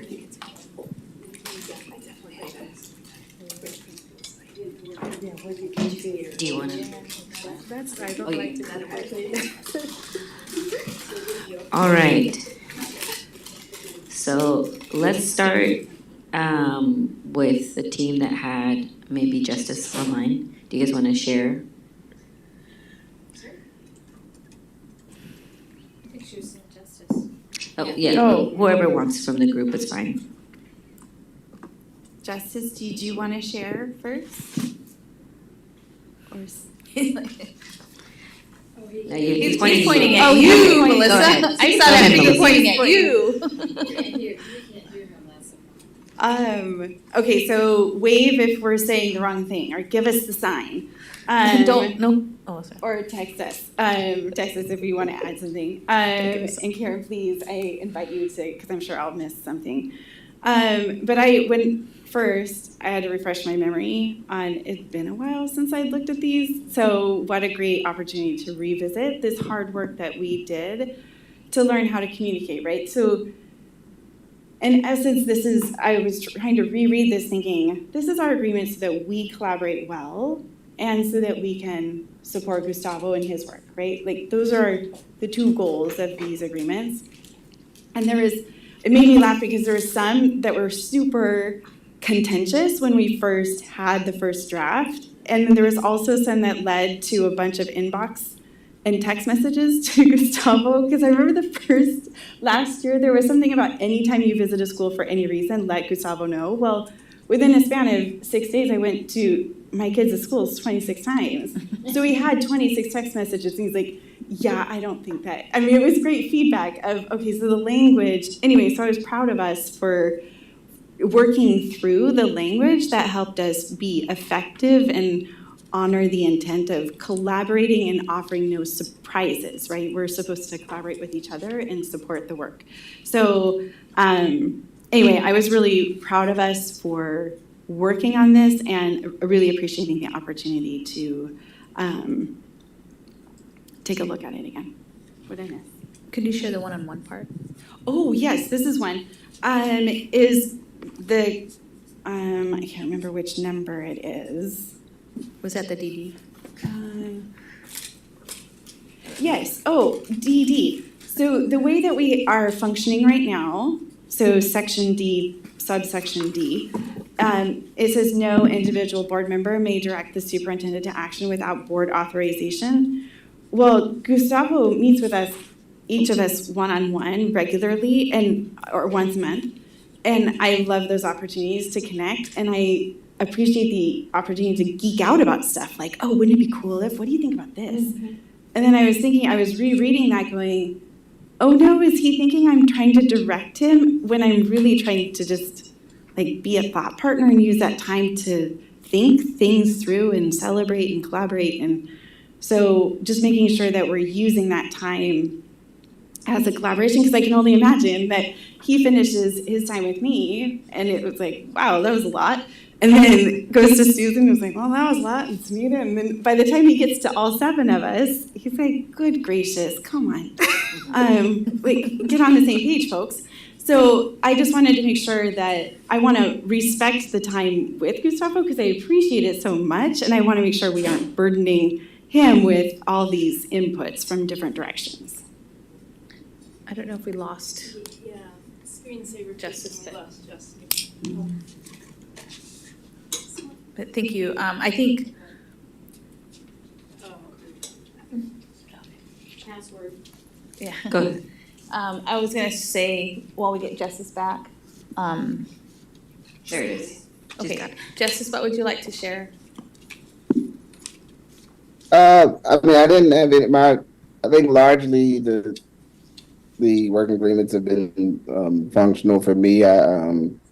I think the things we got to when we accepted them helped with the primary thing I was concerned about, which was the engagement from community. I think and so I just would also I think the questions about like content at one-on-ones or how, because I don't know how everyone else's one-on-one engagements go with Gustavo, but I'd be open to hear other folks' viewpoints or perspectives. And but largely, I think I'm comfortable moving forward with the agreements as they are, but also if there's things that I'm missing, that'd be cool to hear. Thank you. Go ahead, Karen. Okay, one thing I wanted to add is that last year I was board chair and this year I'm board chair again, and I don't have these agreements next to my nightstand, so I don't imagine that all of us have each one of them memorized, and there's a lot. And at the same time, each one of these initially had a hyperlink to each of the policies that each one of these actually attached to. So it wasn't like made up from nowhere, but it came from policies that we have. And so as a board chair, I don't know that I hear about all the different bumps that we have along the way of each of us, including myself, maybe not being in my lane. And I hear it from community, I hear it from, in different spaces. And so last year with Sunita, we would kind of talk about like, okay, what was the impact? I don't believe that any of our intent is to cause harm to the system or to not follow one of our policies, but the unintended impact of some of our individual and collective actions are felt by our students, by our staff, by, I would say even probably Gustavo, and that's where it's challenging. That's my job, right, as a chair, to kind of think through those and work with leadership to say, how do we address that? Like, the intent wasn't such, but the impact is such. So that's something I think I struggle with, trying to figure out how to best lead, and I think it's a challenge. I think each time we as individuals put, I don't want to give it a specific because I don't want to out a situation or a person, but I think everything we do is public, right? Even in our personal lives, people know that we are on the school board, and so it's this like kind of challenging space of being our personal people and have our personal beliefs, and that is why we were elected, right? Like people elected us, and at the same time, in my experience in the last 3 years, we're never individual people that people don't see as board members, I think is what I'm thinking about. And so, I don't know if I'm making sense, but and in anything that we choose to do, there is an impact. So it's almost like I'm hearing you say implications of something that you know, as an individual, that actually there might be implications to the school board or the school district or to our students. So to be aware of, you know, all of us should be aware of, you know, implications of, you know, signing on to an agreement or something with your name on it might be, you know, that's an individual thing. Don't put your school board, you know, name next. Don't say school board member, you know, Susan Greenberg next to it, because it's you personally doing it versus, you know, you as an individual doing it. So is that some of what you're? that would be one piece, but I think we're all adults. We all have, you know, our way of seeing the world, but there are impacts to what we do and what we say. And I think it's a shared responsibility amongst all of us to speak to each other on different things. And I think for me, that has been challenging. But I don't know. I'm gonna move on to the next group and then we'll come back and talk about this. So let's hear you from you. Yeah, I hear what Karen is trying to say, and I understand that we have to be mindful in the manner that we comport or conduct ourselves or our individual affairs, but that wouldn't be fair because in our individual lives, our opinions, even if I were to sign onto, quote unquote, onto a document and I put my name on it, and put school board member. I'm not speaking for the board, I'm speaking for Ugo Naya school board member. I'm not speaking for the board. But that said, I think I like the way that we have streamlined our communications with the public, in that one voice speaks for the board, and you know, it can get chaotic if everybody is, you know, communicating with the public through the board. So I think for the most part that this is working as is.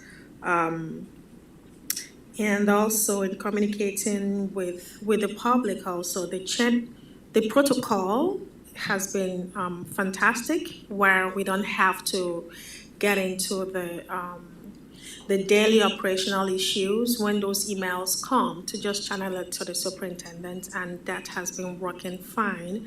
I don't have anything against that. That works fantastically for me. And I think that's, then the one other thing would be on the broad leadership. I have nothing against this. This is great, but the D part that says speaks on behalf of the board to the media and the public. The only thing I have about that is sometimes when the message goes out on behalf of the board, that may not capture it may not reflect the position of all board members, at least for the majority board members. So I'm wondering how we can go around that. If not, it's fine as it is, but I'm just wondering, because sometimes when one voice is speaking on behalf of the board to the media or to the public, it might get, the position of all the board members may not be reflected in that one message. That's just what I'm trying to say. So I don't know if there's anything we can do if something comes up and a message is going to go out on behalf of the board. Is it possible to get a feeling from the board, what is your position on this? And then the majority position will be the message of the board. Because if one voice is going out for the board, you're speaking the mind of the board. But if my mind is not, if that's not my position, then you have not spoken the mind of the entire board. But if you have the majority positions of the board members, let's say you have 4 people's position on one thing and it's aligned, then that is the message of the board. But where that voice, that message has gone out, it does not reflect my position, does not reflect maybe Melissa's position, Susan's position, then how is it a board.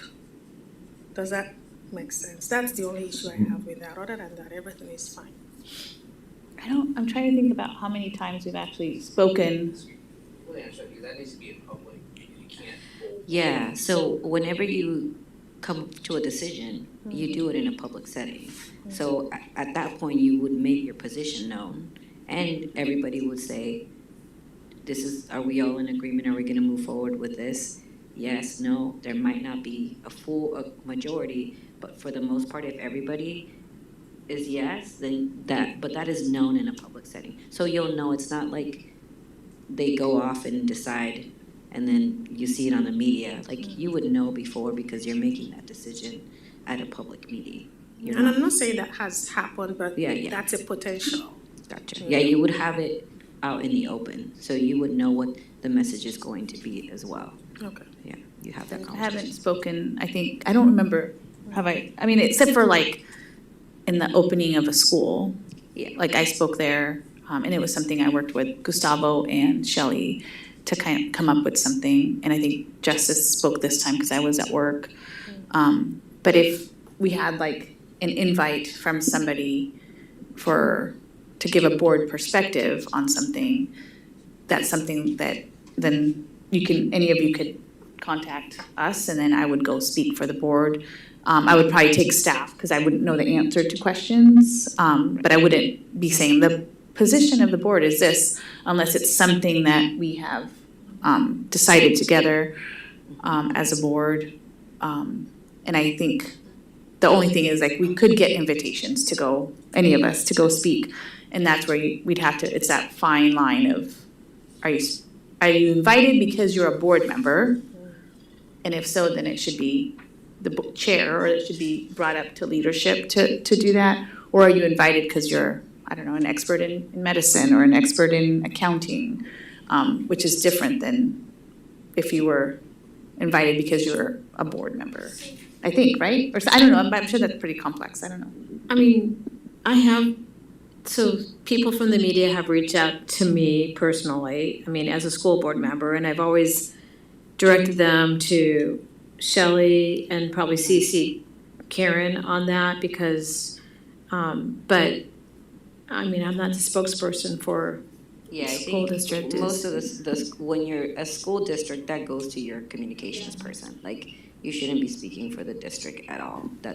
Has to go through that. You know, these are potential issues that could arise. You know, I'm not saying this is happening I'm just saying this is a potential issue, and it's good that we know how to handle it when they do arise, instead of, okay, this is happening, what do we do?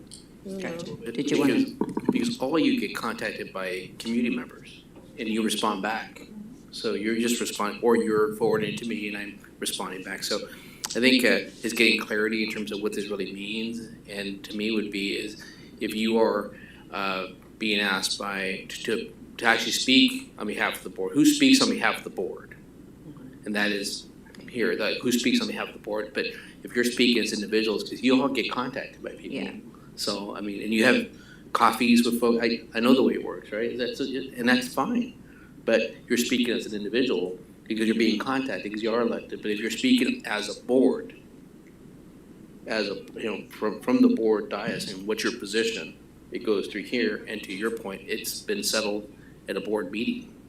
So, but it does get a little bit tricky when you get invited sometimes, and there's like 80 people in a room, and you're like the only board member. Like now, right? Yeah. And that does happen to you. Yeah. That does happen. And I think that talks to the implication of like being aware of like, oh, the perception of what people, because you're that person and you have that title, what they might perceive, right? And so you have to be very careful. I think that's just what you're talking about, just being more aware of those implications. And it's really hard to codify that in like a working agreement, but it's just great to have a conversation amongst you all about and like those situational things that Ugana was saying, like, what if this happens? Like, you have these conversations to talk about that, and it would be in a public setting. Tammy, go ahead.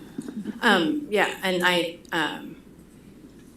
still continuing the conversation of, you know, as an elected member of the school board, I would never speak for the entire school board. And we've clarified in our June board meeting that we can endorse candidates, you know, Tammy Carpenter, school board director. And so we do wade into politics and you know, that's part of the game. And just as some of us signed on to, you know, a ceasefire agreement as school board members, that's part of politics. And I know it did create blowback, and, you know, that was not my intention at all.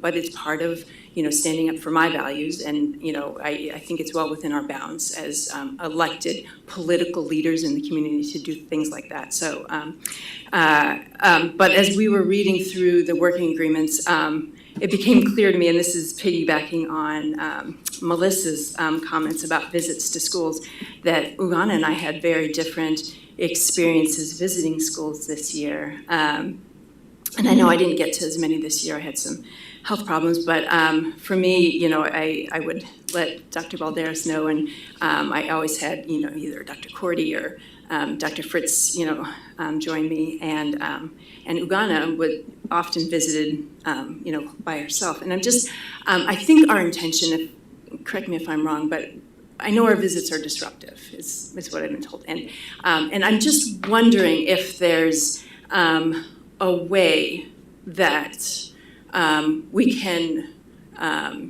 have our working agreements such that we acknowledge the disruptiveness of our visits and still have them be, you know, can we say, okay, you can visit, Tammy, you can visit each of your schools 3 times a year.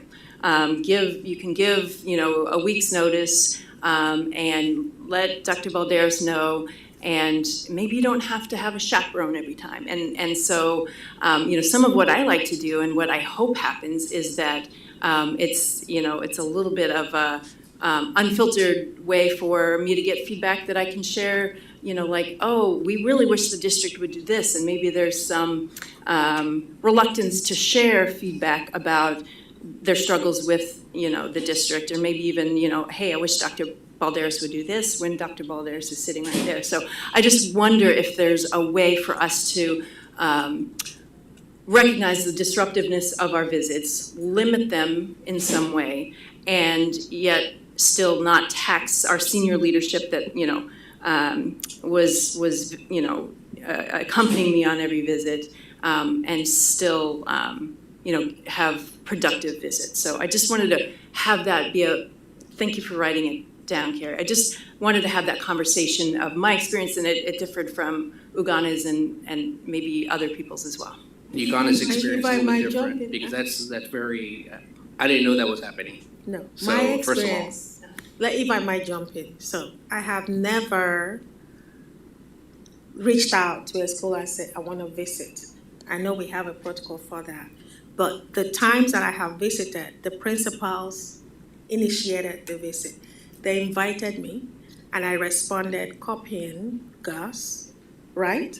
So that protocol might be different from the protocol of I want to go visit, right? So the circumstances where I have visited my schools were not, I want to come.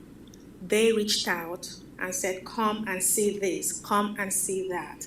And when they send that initiative email, I copy Gus and I respond, I'm coming on so date and time. Does it work? They say yes, sealed, and I go. That has been my experience. Yeah, they in usually school have like a visits. program or something already No, set I up for did you. not have a program. It was just, okay, come see this classroom, or come see that. Right. And yeah, just want to clarify. So typical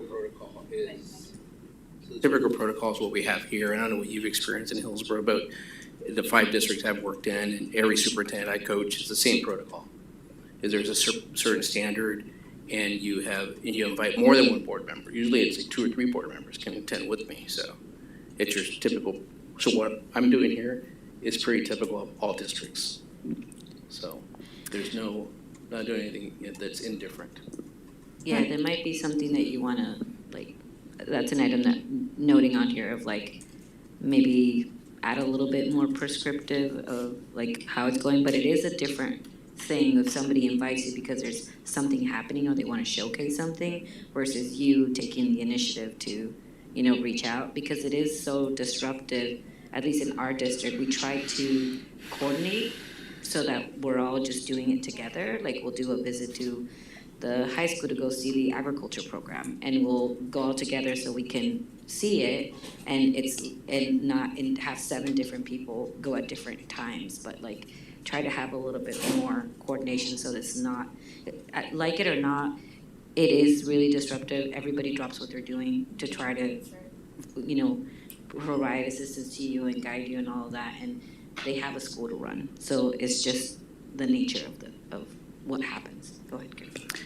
I think one thing to clarify as a board, like, what is our role in a school visit? And I believe our role, we have one person that we've hired, and that's Superintendent Gustavo Balderas. And the structure that he set up with his team is that each administrator has, what do they call their mentor, their executive director, right? So the principal has an executive director. Anytime there's an issue, that principal can call the executive director and say, hey, this isn't working for me. Or this is happening in my school and I need support. So that's where the executive director then talks to Heather and Gustavo, or whatever, however that issue that's coming up. And so in our role in that, and we haven't really talked about it, is like, I don't see my role and I don't see our roles as private investigators to figure out what is happening and having, like, that unfiltered conversation. And so I think coming to that as a board, like, what is the purpose of our visits? And we can decide that as a board, like, and what is our role as a board? And I think the intent, I would think, from the board members is we just want to do what's best for kids. And we just want to do, that's what I'm understanding from people. Like, you just want to help the school. You want to help the principal. Is there something that's missing that we can provide you? Is it funding? Is it staffing? Is it, is your social worker working the right way? Is the YSO working for you? Is it, so that the questions are endless in our minds because we just want to help people. Like, we want our schools to run better, to be the best they can be for our kids. Like, that whole belong, believe, achieve. So I think it's an important conversation that you brought up, Tammy, because what is our role? And I'm just one person on this board, right? And it's an important discussion because as we go into buildings, our principals, by us trying to help, could be put in a spot that could cause them harm, right? Like, so I think it's a great thing that you brought up, and I think it's an important conversation, not just what I believe, but what we believe as a board is to that, so. So I'm gonna, so wrap up we're just gonna go to Susan and Sunita to talk a little bit about the working agreements, and then we'll go into roles and responsibility, which is a great segue that you started, but it's the next area, so. So we were looking at the board agreements. The number 1B, focus on responsibility of policymaking, planning, and evaluation of the superintendent and physical oversight rather than day-to-day operations. And, policymaking is a big part for us as board. And the current situation, we just look at the policy. So I feel like the policy making has 2 parts to it. One part is where we need to make changes that are required, right? And that's what we do. We have been doing because we were trying to catch up. But the other part I think we need to spend time on is the deeper dive of the policies that, like, I'm going to bring bullying again to the. Let's look at that bullying policy. What is it? What is bullying? How are we treating that? Because there is when you look at the student survey, 40% of the kids are saying that they have been bullied in middle school and in elementary school. So let's take a deeper dive into that policy. What does that policy say, and kind of talk about it. And so that's one thing that we were talking about. Any issues, major issues that are in the schools, look at those policies. What are they saying? And since I was in the board leadership last year with Karen, and I learned a lot from her. Good job. But in the agenda setting, the board chair is responsible for convening meetings and setting meeting agendas. I think it should have with board leadership in collaboration with the superintendent. I don't think we had you, mostly it was Carrie, so I don't know if that needs to be changed. And the other thing that I felt was, and this is a discussion that we can all have, another, like as a vice chair, there wasn't too many things that the vice chair, other than the agenda setting, that the vice chair, as a vice chair, I was doing. But there was one thing that I thought that was important, was when we used to have cases that needed to be looked at where the parents were filing a complaint and they wanted to see whether it should go to the it used to go to the board leadership. We used to discuss it and see if the staff and everybody had done the work properly. And if we felt that they did, then we said, okay, they don't need to look at the board leadership. I mean, the whole board doesn't have to listen to it. But I think maybe we need to have, now that we have a new equity director, that person should be in that meeting. They should be looking at the penalty. Like when the parents are bringing concerns about their kids, it needs to have a further, deeper dive into it. Because there were times I felt like there was so much information given that we had to look and we had to just trust what was being, and I'm not saying that that's not there, but I don't want to make a decision as two people about some other kid. When the situation looked really, if it was my kid, I wouldn't want that for my kid, kind of a thing. So we need to have more eyes into that, the equity director, maybe even have maybe one more board member look into that. So that was another thing. And I don't want anything changed between my time with the superintendent, because that's so good. It's just 1 hour in a month and I'm not changing that. Yeah, so it's working out for me, so that's it. Thank you. Thank you, Sunita. Susan?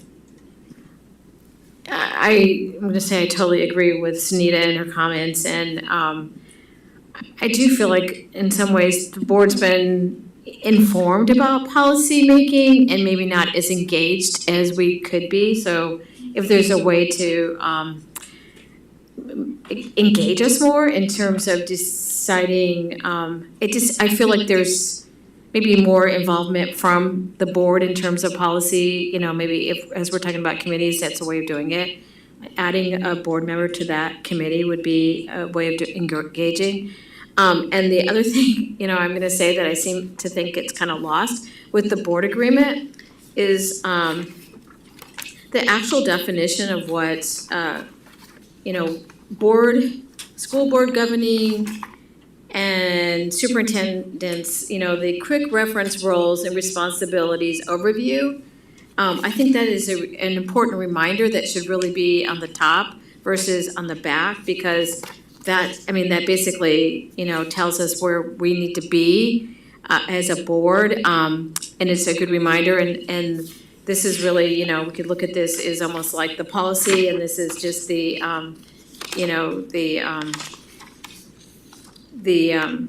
rules behind the policy, in a sense, how we look at it in terms of the board agreement. I just think that we should be looking.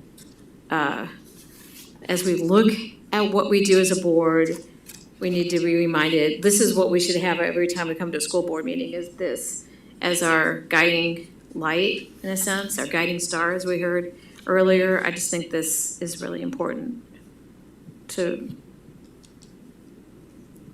have that reminder all the time. Thank you. Just one more thing. Are you done? So to the part that Susan was talking about engagement, I know being in the board chair that the chair does a lot more than others do. So, but I don't have, like I've heard Karen say, oh, I worked so much in the summer, I meet superintendent. I think it would be nice for the other board members to know what's going on. Also, maybe it can be in the Friday memo, or maybe it can be, I don't know how, but if there is something that's so much, then it needs to be shared with the other board members so they also feel engaged in the whole process. So, thank you. Okay, so Carrie has been writing a lot of notes for you all on like potential changes or edits or clarifying language that we can do. So I'm in the interest of time, I'm gonna move this really fast because we had to get to our board goals. Very quickly, we really touched on roles and responsibilities, and that was something that is a sensitive area. Everybody has a different, I think, idea or understanding or what they would want it to be versus like what we need it to be to work together. So remember this slide from last year, board members are not elected to manage the organization. They are not, if somebody, you're here to provide vision and goals and direction to one person. But the day-to-day operations, the management of activities, that is not our role. And so that is the times where sometimes we overstep and we have to be reminded to come back. And really it's a lot of you all helping each other and reminding each other. I think the conversation was really great about like the two different ways that you're engaging with school visits and how that interaction is different because of how they come about. And really talking about like what is the best way to not get into that space where we might accidentally get into organization, or where we want to go and visit is to learn and listen, but we're not there to problem solve. That's why you hired people to solve those problems. You hear them and you share them, but you're not there to go investigate deeper or get into, finding documentation or things. That's not a good use of our time. And also, back to when we were talking about the words that really resonate for people in their professional spaces is to be trusted. That they can do this work, that they've been hired to do this job, and that they are going to do it. And so when we overstep that line, it sends a message that we don't trust, right? And so that's really difficult for us to not do that. I mean, even us personally in our jobs, when somebody wants to try to do our jobs, how do we, react? And that's the same way that oftentimes we like Karen, you were saying, we want to do good, and our intent is that we're trying to help, but the impact that's happening is somebody isn't feeling respected or trusted because we might be overstepping our role as a board member. So this is just a reminder of that the board is really the what, but the superintendent and how he directs staff and people is the how things get done. And the two different places where we differ in what we're doing is board members really are doing governance, your core values, strategic plan, supporting that work, that vision of what you want to accomplish, the policies that you talked about, and your one action that you do is voting. That's really where you have that ability to do work is in voting, but it's not in the day-to-day activities, right? So if there's somebody hired to do the job, then it's not my job. There's usually a position that's their role to do, and you just have to, even if people come to you, because that happens a lot. Staff come and be like, well, in my school, we don't have X, Y, Z, or this. I'm like, please share that with your principal, or share that. And in my one-on-one, I will share what I heard, with my superintendent, but I'm not gonna go investigate what they're telling me, or spend time trying to find out what's happening. I want them to use the structure that is there to try to solve the problem. And I will share what I hear, in my conversations with community or public, and that's also for my superintendent to then follow up or figure out what they're gonna do, right? So one thing that I think you wanted to share, Carrie, because there's so many things that we are curious about and wanting to learn, there's Carrie and team have been taking notes about things that you're gonna talk about next year. So before we get into our board goals, I just wanna preface that there's a lot of work that's already been kind of set for you. So do you wanna chime in? Yes, this is a selection of topics mostly suggested by board members to the board chair and elsewhere about topics that board members would like updates on or to have as agenda topics that are on the list to be scheduled and be coming forward over the course of the year. So a number of these will result in work sessions, board presentations, as well as informational updates after hearing that there's interest from board members in these topics.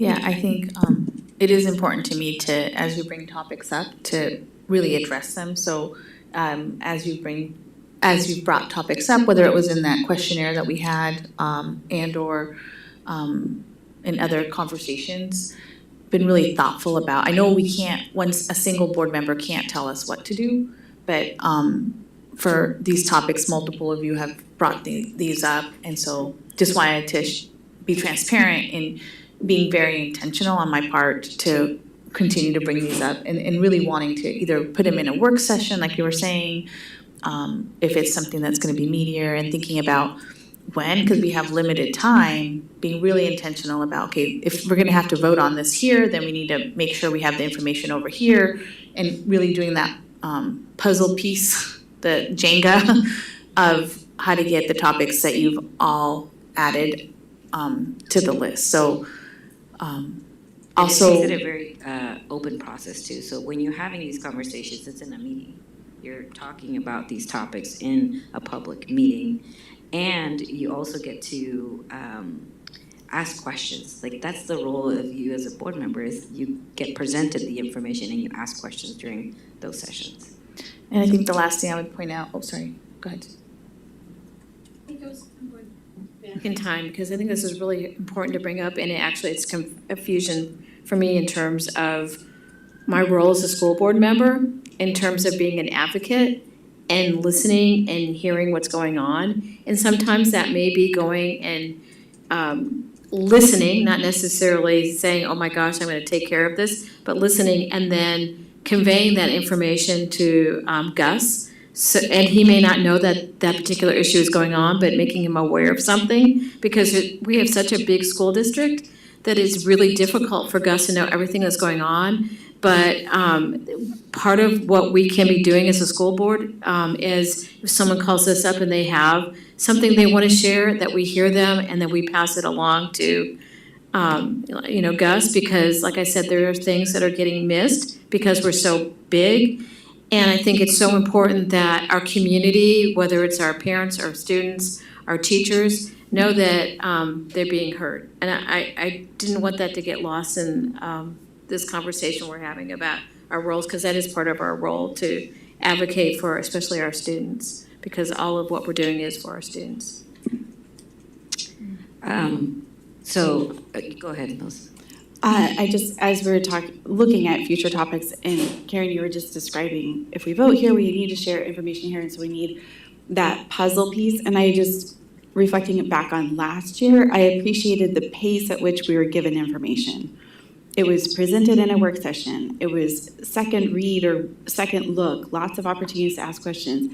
So when it came time for us to share our insights and eventually vote on something, there was no surprises ever. And I know that that's been kind of a motto of no surprises for each other, because we don't want to, this is not the space. This is not a comfortable space to be surprised, right? So especially as a new board member last year, I really appreciated that pacing, that planning, that communication, so that we could be thoughtful and not be on our heels and think reactively. We could approach each one of these very complicated topics that impact our students' learning in a thoughtful way. So I don't know if we're going to get opportunities to share that feedback, to say, hey, can we do that again this year? That'd be great. I just thought it was a helpful introduction. And it helps all of you be on the same page of knowledge, so you're all operating from the same information that you're getting in these presentations and topics, and you also have the same shared vocabulary, even of like what questions to ask. The only thing I would like to touch, just back to your point, Susan, that about listening to community or parents, there are already structures in your system that allow for those voices to be heard. And sometimes it's routing people through those structures that are in place. Because the other thing you don't want this perception to be is that they think that they're gonna solve their problem by going to a board member.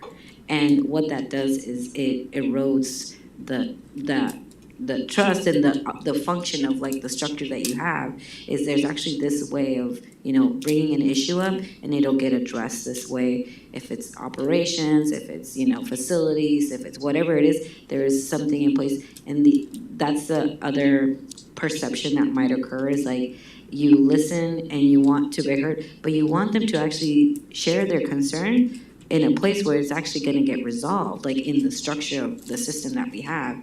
Because if you tell me and they're like, great, I listened, but I actually can't do anything about it, you know, I still have to go and guide you to the place where you have a complaint process, or you have, you know, an issue with a teacher. You want to solve it at the lowest level and not have it go so high up. And believe me, I wasn't trying to convey that at all, but I do think there are issues that get lost down below that don't get risen up. And I think it's, and I'm not saying that you don't start with the principal and go up the chain that way. I'm just saying that because we're such a big system, there are things that get lost that are important to get communicated.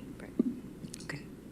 I'm going to move us then to your board goals. So this is our last exercise for you today. These are the areas of responsibility that falls under you as a board member that we just talked about. You budget, policy, you evaluate the superintendent, and you have a high level district vision and direction that you set, right?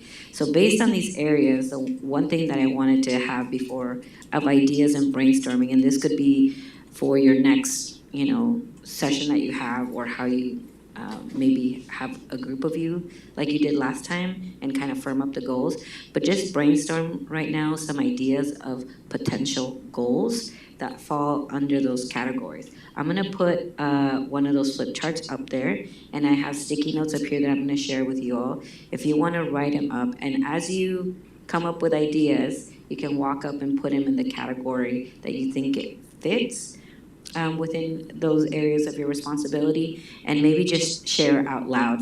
So I'll leave the mic here so you can kind of read out loud. So if other people have the same one, they can kind of group them together, okay?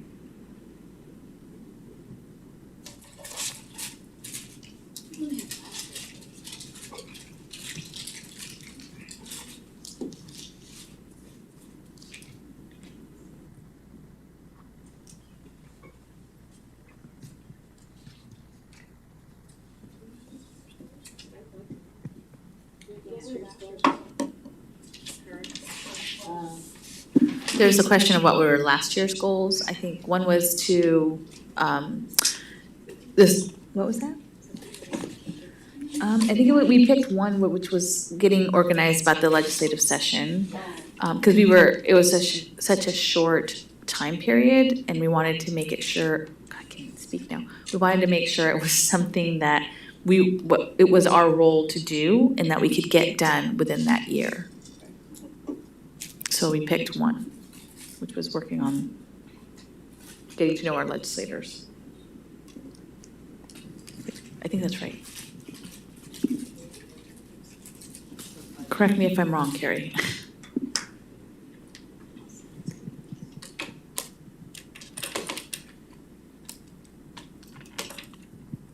And Erica, just to clarify, once we do all this, eventually we want to aim at, 1 to 3 goals, not 15 for the board, because it has to be doable. But we'll put all of our ideas. I'm taking it, you're putting all of our ideas, and then we'll talk through them. Yeah, you can put all of your ideas, but the goal, you don't want to have, you want to have between 2 to 4 goals. Like, what's doable within 8 months of you being on the board? Like, what can you actually accomplish this year, right? So we can pick one of the responsibility areas for the goal for that. Yep, exactly. And since we're brainstorming right now about it, you can pick as many as you want. Like, if you have multiple ideas about budget or policy, you can. We don't have to have one for each of those areas. And we might have 2, we could have 2 for budget and 1 for policy, or 2 for evaluation of the superintendent and 1 for, so it could be any, at the end, we'll end up talking through them. While you're brainstorming, I just wanted to share, last year, your brainstorming session around your goals was to establish a relationship between BSD board members and local legislators, understand their issues. You also wanted to understand what the district issues were, deepen your relationship with OSBA, and develop a shared understanding of the lobbying process. And I think, Melissa, you're now on the Legislative Policy Committee, so great job. You did good in that area that you were wanting to. But that was mainly the focus on there. Is you also wanted to sign up for the newsletter so that you knew what the legislators were up to, so that you could get information, maybe attend coffee chats that the legislators put on, so you can kind of get out and get to know them. So those were the goals that you had last year.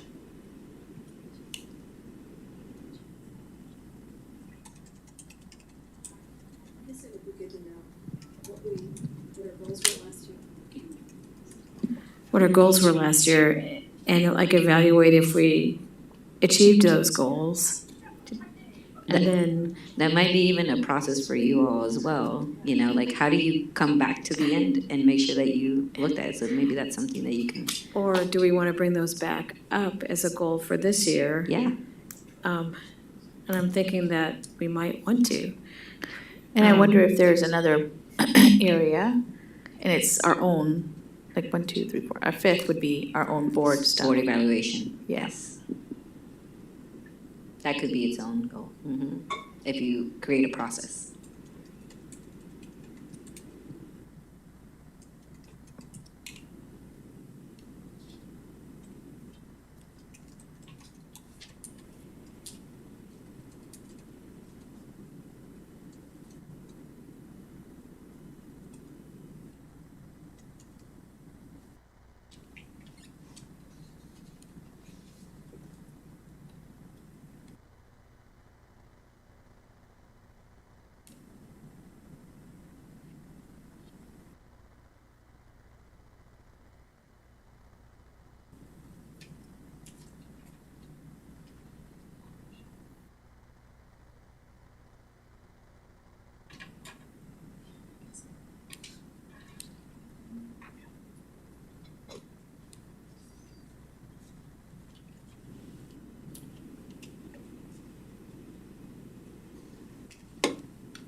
Okay, so if you've already finished and you have some ideas, please come up and put them in the areas, because I'm gonna have, this is our note taking for us.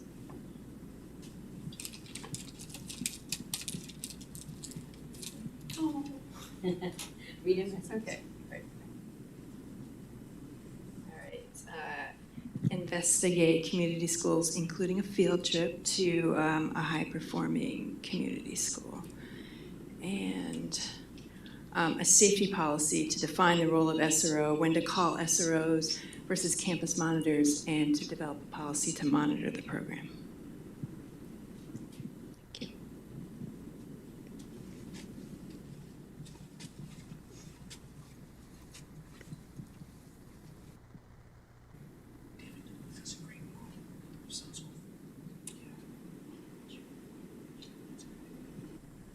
Anybody else? You?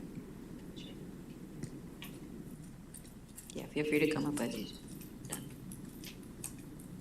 Okay, I'm gonna break the guideline. I'm gonna put a sticky note across too. Just because it's to continue outreach to legislators to share our budget and policy priorities, because we outlined those as a group and we talked about them, so bridges the world.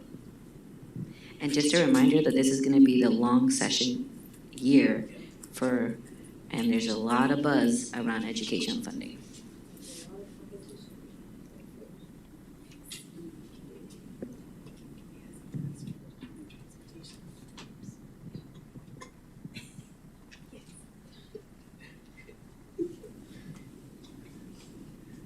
Policy, I would say a deeper dive for bullying and harassment policy and how the SRO program helps with that. And then for superintendent evaluation, look at the behavioral health and wellness program is a review year this year, so to get more updates on that, how it's being done, and the success of MTSS and the screeners in year 2.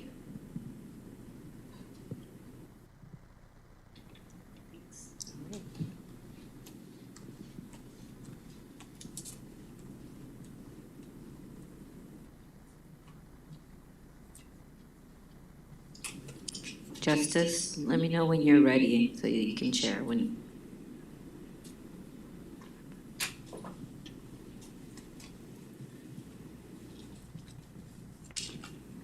A comprehensive approach to community spaces, like we've been talking about, like the Korean American School, having space in our buildings, Cool Islam, other community groups.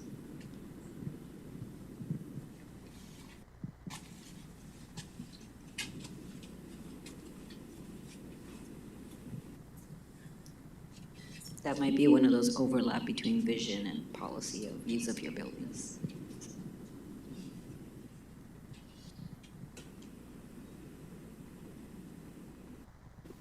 Can I ask a clarifying question?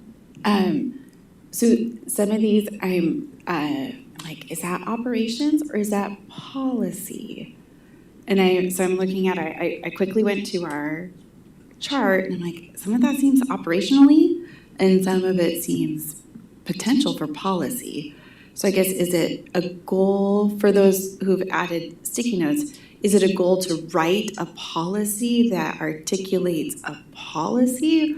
Or is it to learn about what is happening for kind of like a work session where we're just learning more about it? Yeah, I think that is what you glean from this, and you have to have a further conversation of where is the level of understanding on that particular issue. If you haven't even had a work session to know what's even happening, then that might be the first step, is like, we need to, the goal would be at the end might be to revise your policy. But the beginning work would be, first we need to learn what's going on with the use of our buildings, how does it work? Yeah. We ask questions as board members, maybe staff go and draft some changes, and then at the end, but you're setting a vision of like, I think the larger vision was that you want the open like spaces to be community spaces. Mhm. So that's the vision that you have. How it gets executed, it depends on, what you have 8 months to do that.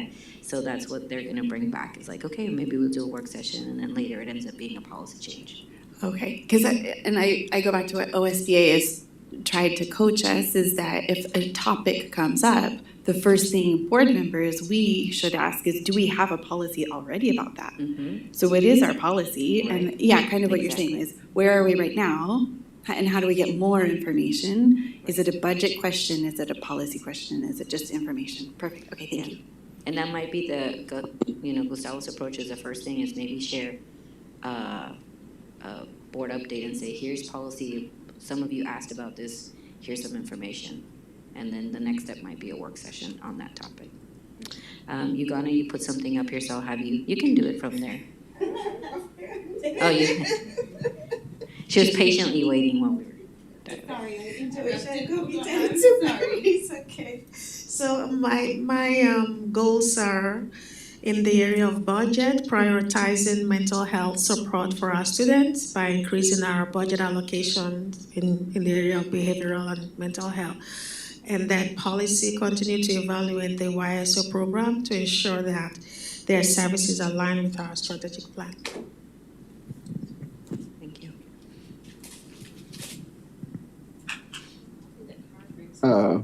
Justice? I can say one, and this was somewhat a question, but our presence in the community outreach portion of the budget process next year, or this year, and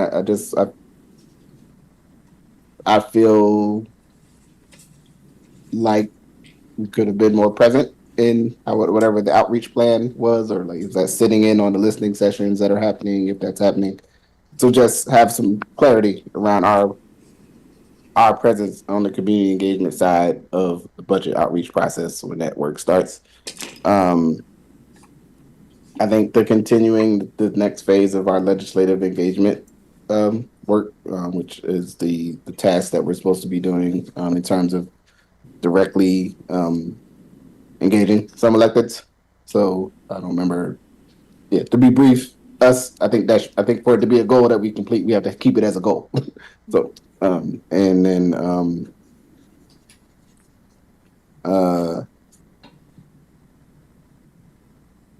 yeah, that's the only two that I have that would be not something that's already been mentioned in some way. That needs some refinement, but yeah. Thank you, Justice. So, I don't know where this falls, maybe it's high level vision and direction, but more student participation and making it more accessible for students to participate at the district level? And making vision, yeah. That's great. I remembered one thing. Thank you, Susan, for saying it. Was because I know we passed the thing and we haven't got back the plan, like how it will look. But I think us as a board preparing to have whatever that looks like, to be prepared to have students with us, like on the dais or in our space. I know everybody here doesn't necessarily work with young people, and so you may take it for granted that you know how to do it, which is not the case. So I think that's something we could take initiative on, getting some kind of coaching session, something to make sure we're ready to work with students in our space. I think this is our 5th or sixth year probably having student reps, and we're still learning things that we were like, oh, yeah, we probably should have done that before that. Like the onboarding process, like having a plan, that was huge. So if that's what's gonna happen, I highly recommend that be one of your goals is, what is the plan of how you're gonna, support them, mentor them, onboard them? That's a body of work in itself. So, okay. Do you have anybody else thought of something else before we close up? So you have a lot, and like I mentioned, it's what's doable in 9 months. So I think maybe suggested like last year is having a group of you look at these and come back to present to the board, and like a smaller group, and say like, do we think this can be achieved during this time? What is achievable? And then back to your point also about like, do we even have a process of how we evaluate ourselves? That might be, you're kind of setting the framework for also your future goals as well. How does this process go year after year? So that might be another thing, is maybe first is like, you have to have a process that you evaluate yourselves on how you did, right? And that might be a goal in itself as well. So what is the foundation work that maybe needs to happen or that is urgent, like your student board stuff? So if you can have, I don't know if you want to call on last year I think people volunteered to. Yeah, I was say I can't remember who did it last year. I think it was Melissa and Justice. Okay. Are people, is anybody, who on the board is who on the board is interested in supporting the board on, yeah. That wants to work with you to Yeah. come back. Susan, Tammy? Okay. I didn't see. Justice? Well, I saw Susan, Tammy. the whole board wants to. Everybody's interested. So maybe, You might and that's just bring okay. it back, yeah. Maybe just bring it back then in your next board meeting so you can. Yeah, I think that's cool. Yeah. So I'll leave this with you too. And last time you, have it Erica, documented. and Mike supported, or was it Carrie? I can't remember, supported Carrie. that team. Yeah. Okay. So, Yeah, we work together on this. yeah, we can have a protocol to work on it together. Okay, so you guys have done a lot in a couple hours, and I hope that this was really valuable for you to get you going for the next year, and you have a lot of work to do. One thing I did want to just share with you all, I told Melissa and Sunita, I think I was like, I'm going to show you a picture of something that I did today, and I'm wearing the same outfit, is because it was just, this happened this morning. 4 years ago, we had a board presentation where we were talking about our health-based, school-based center. And 4 years ago, during a presentation, I just asked, I was like, is there any way that like we could have this like at one of our other schools that has like a high need, and maybe it's, you know, it could go to multiple places? And I was just a question. And 4 years later, after many, you know, conversations and looking for partnerships, Beth, who's at the front there, had worked with other people, and we opened our mobile health-based center at Hillsborough High School.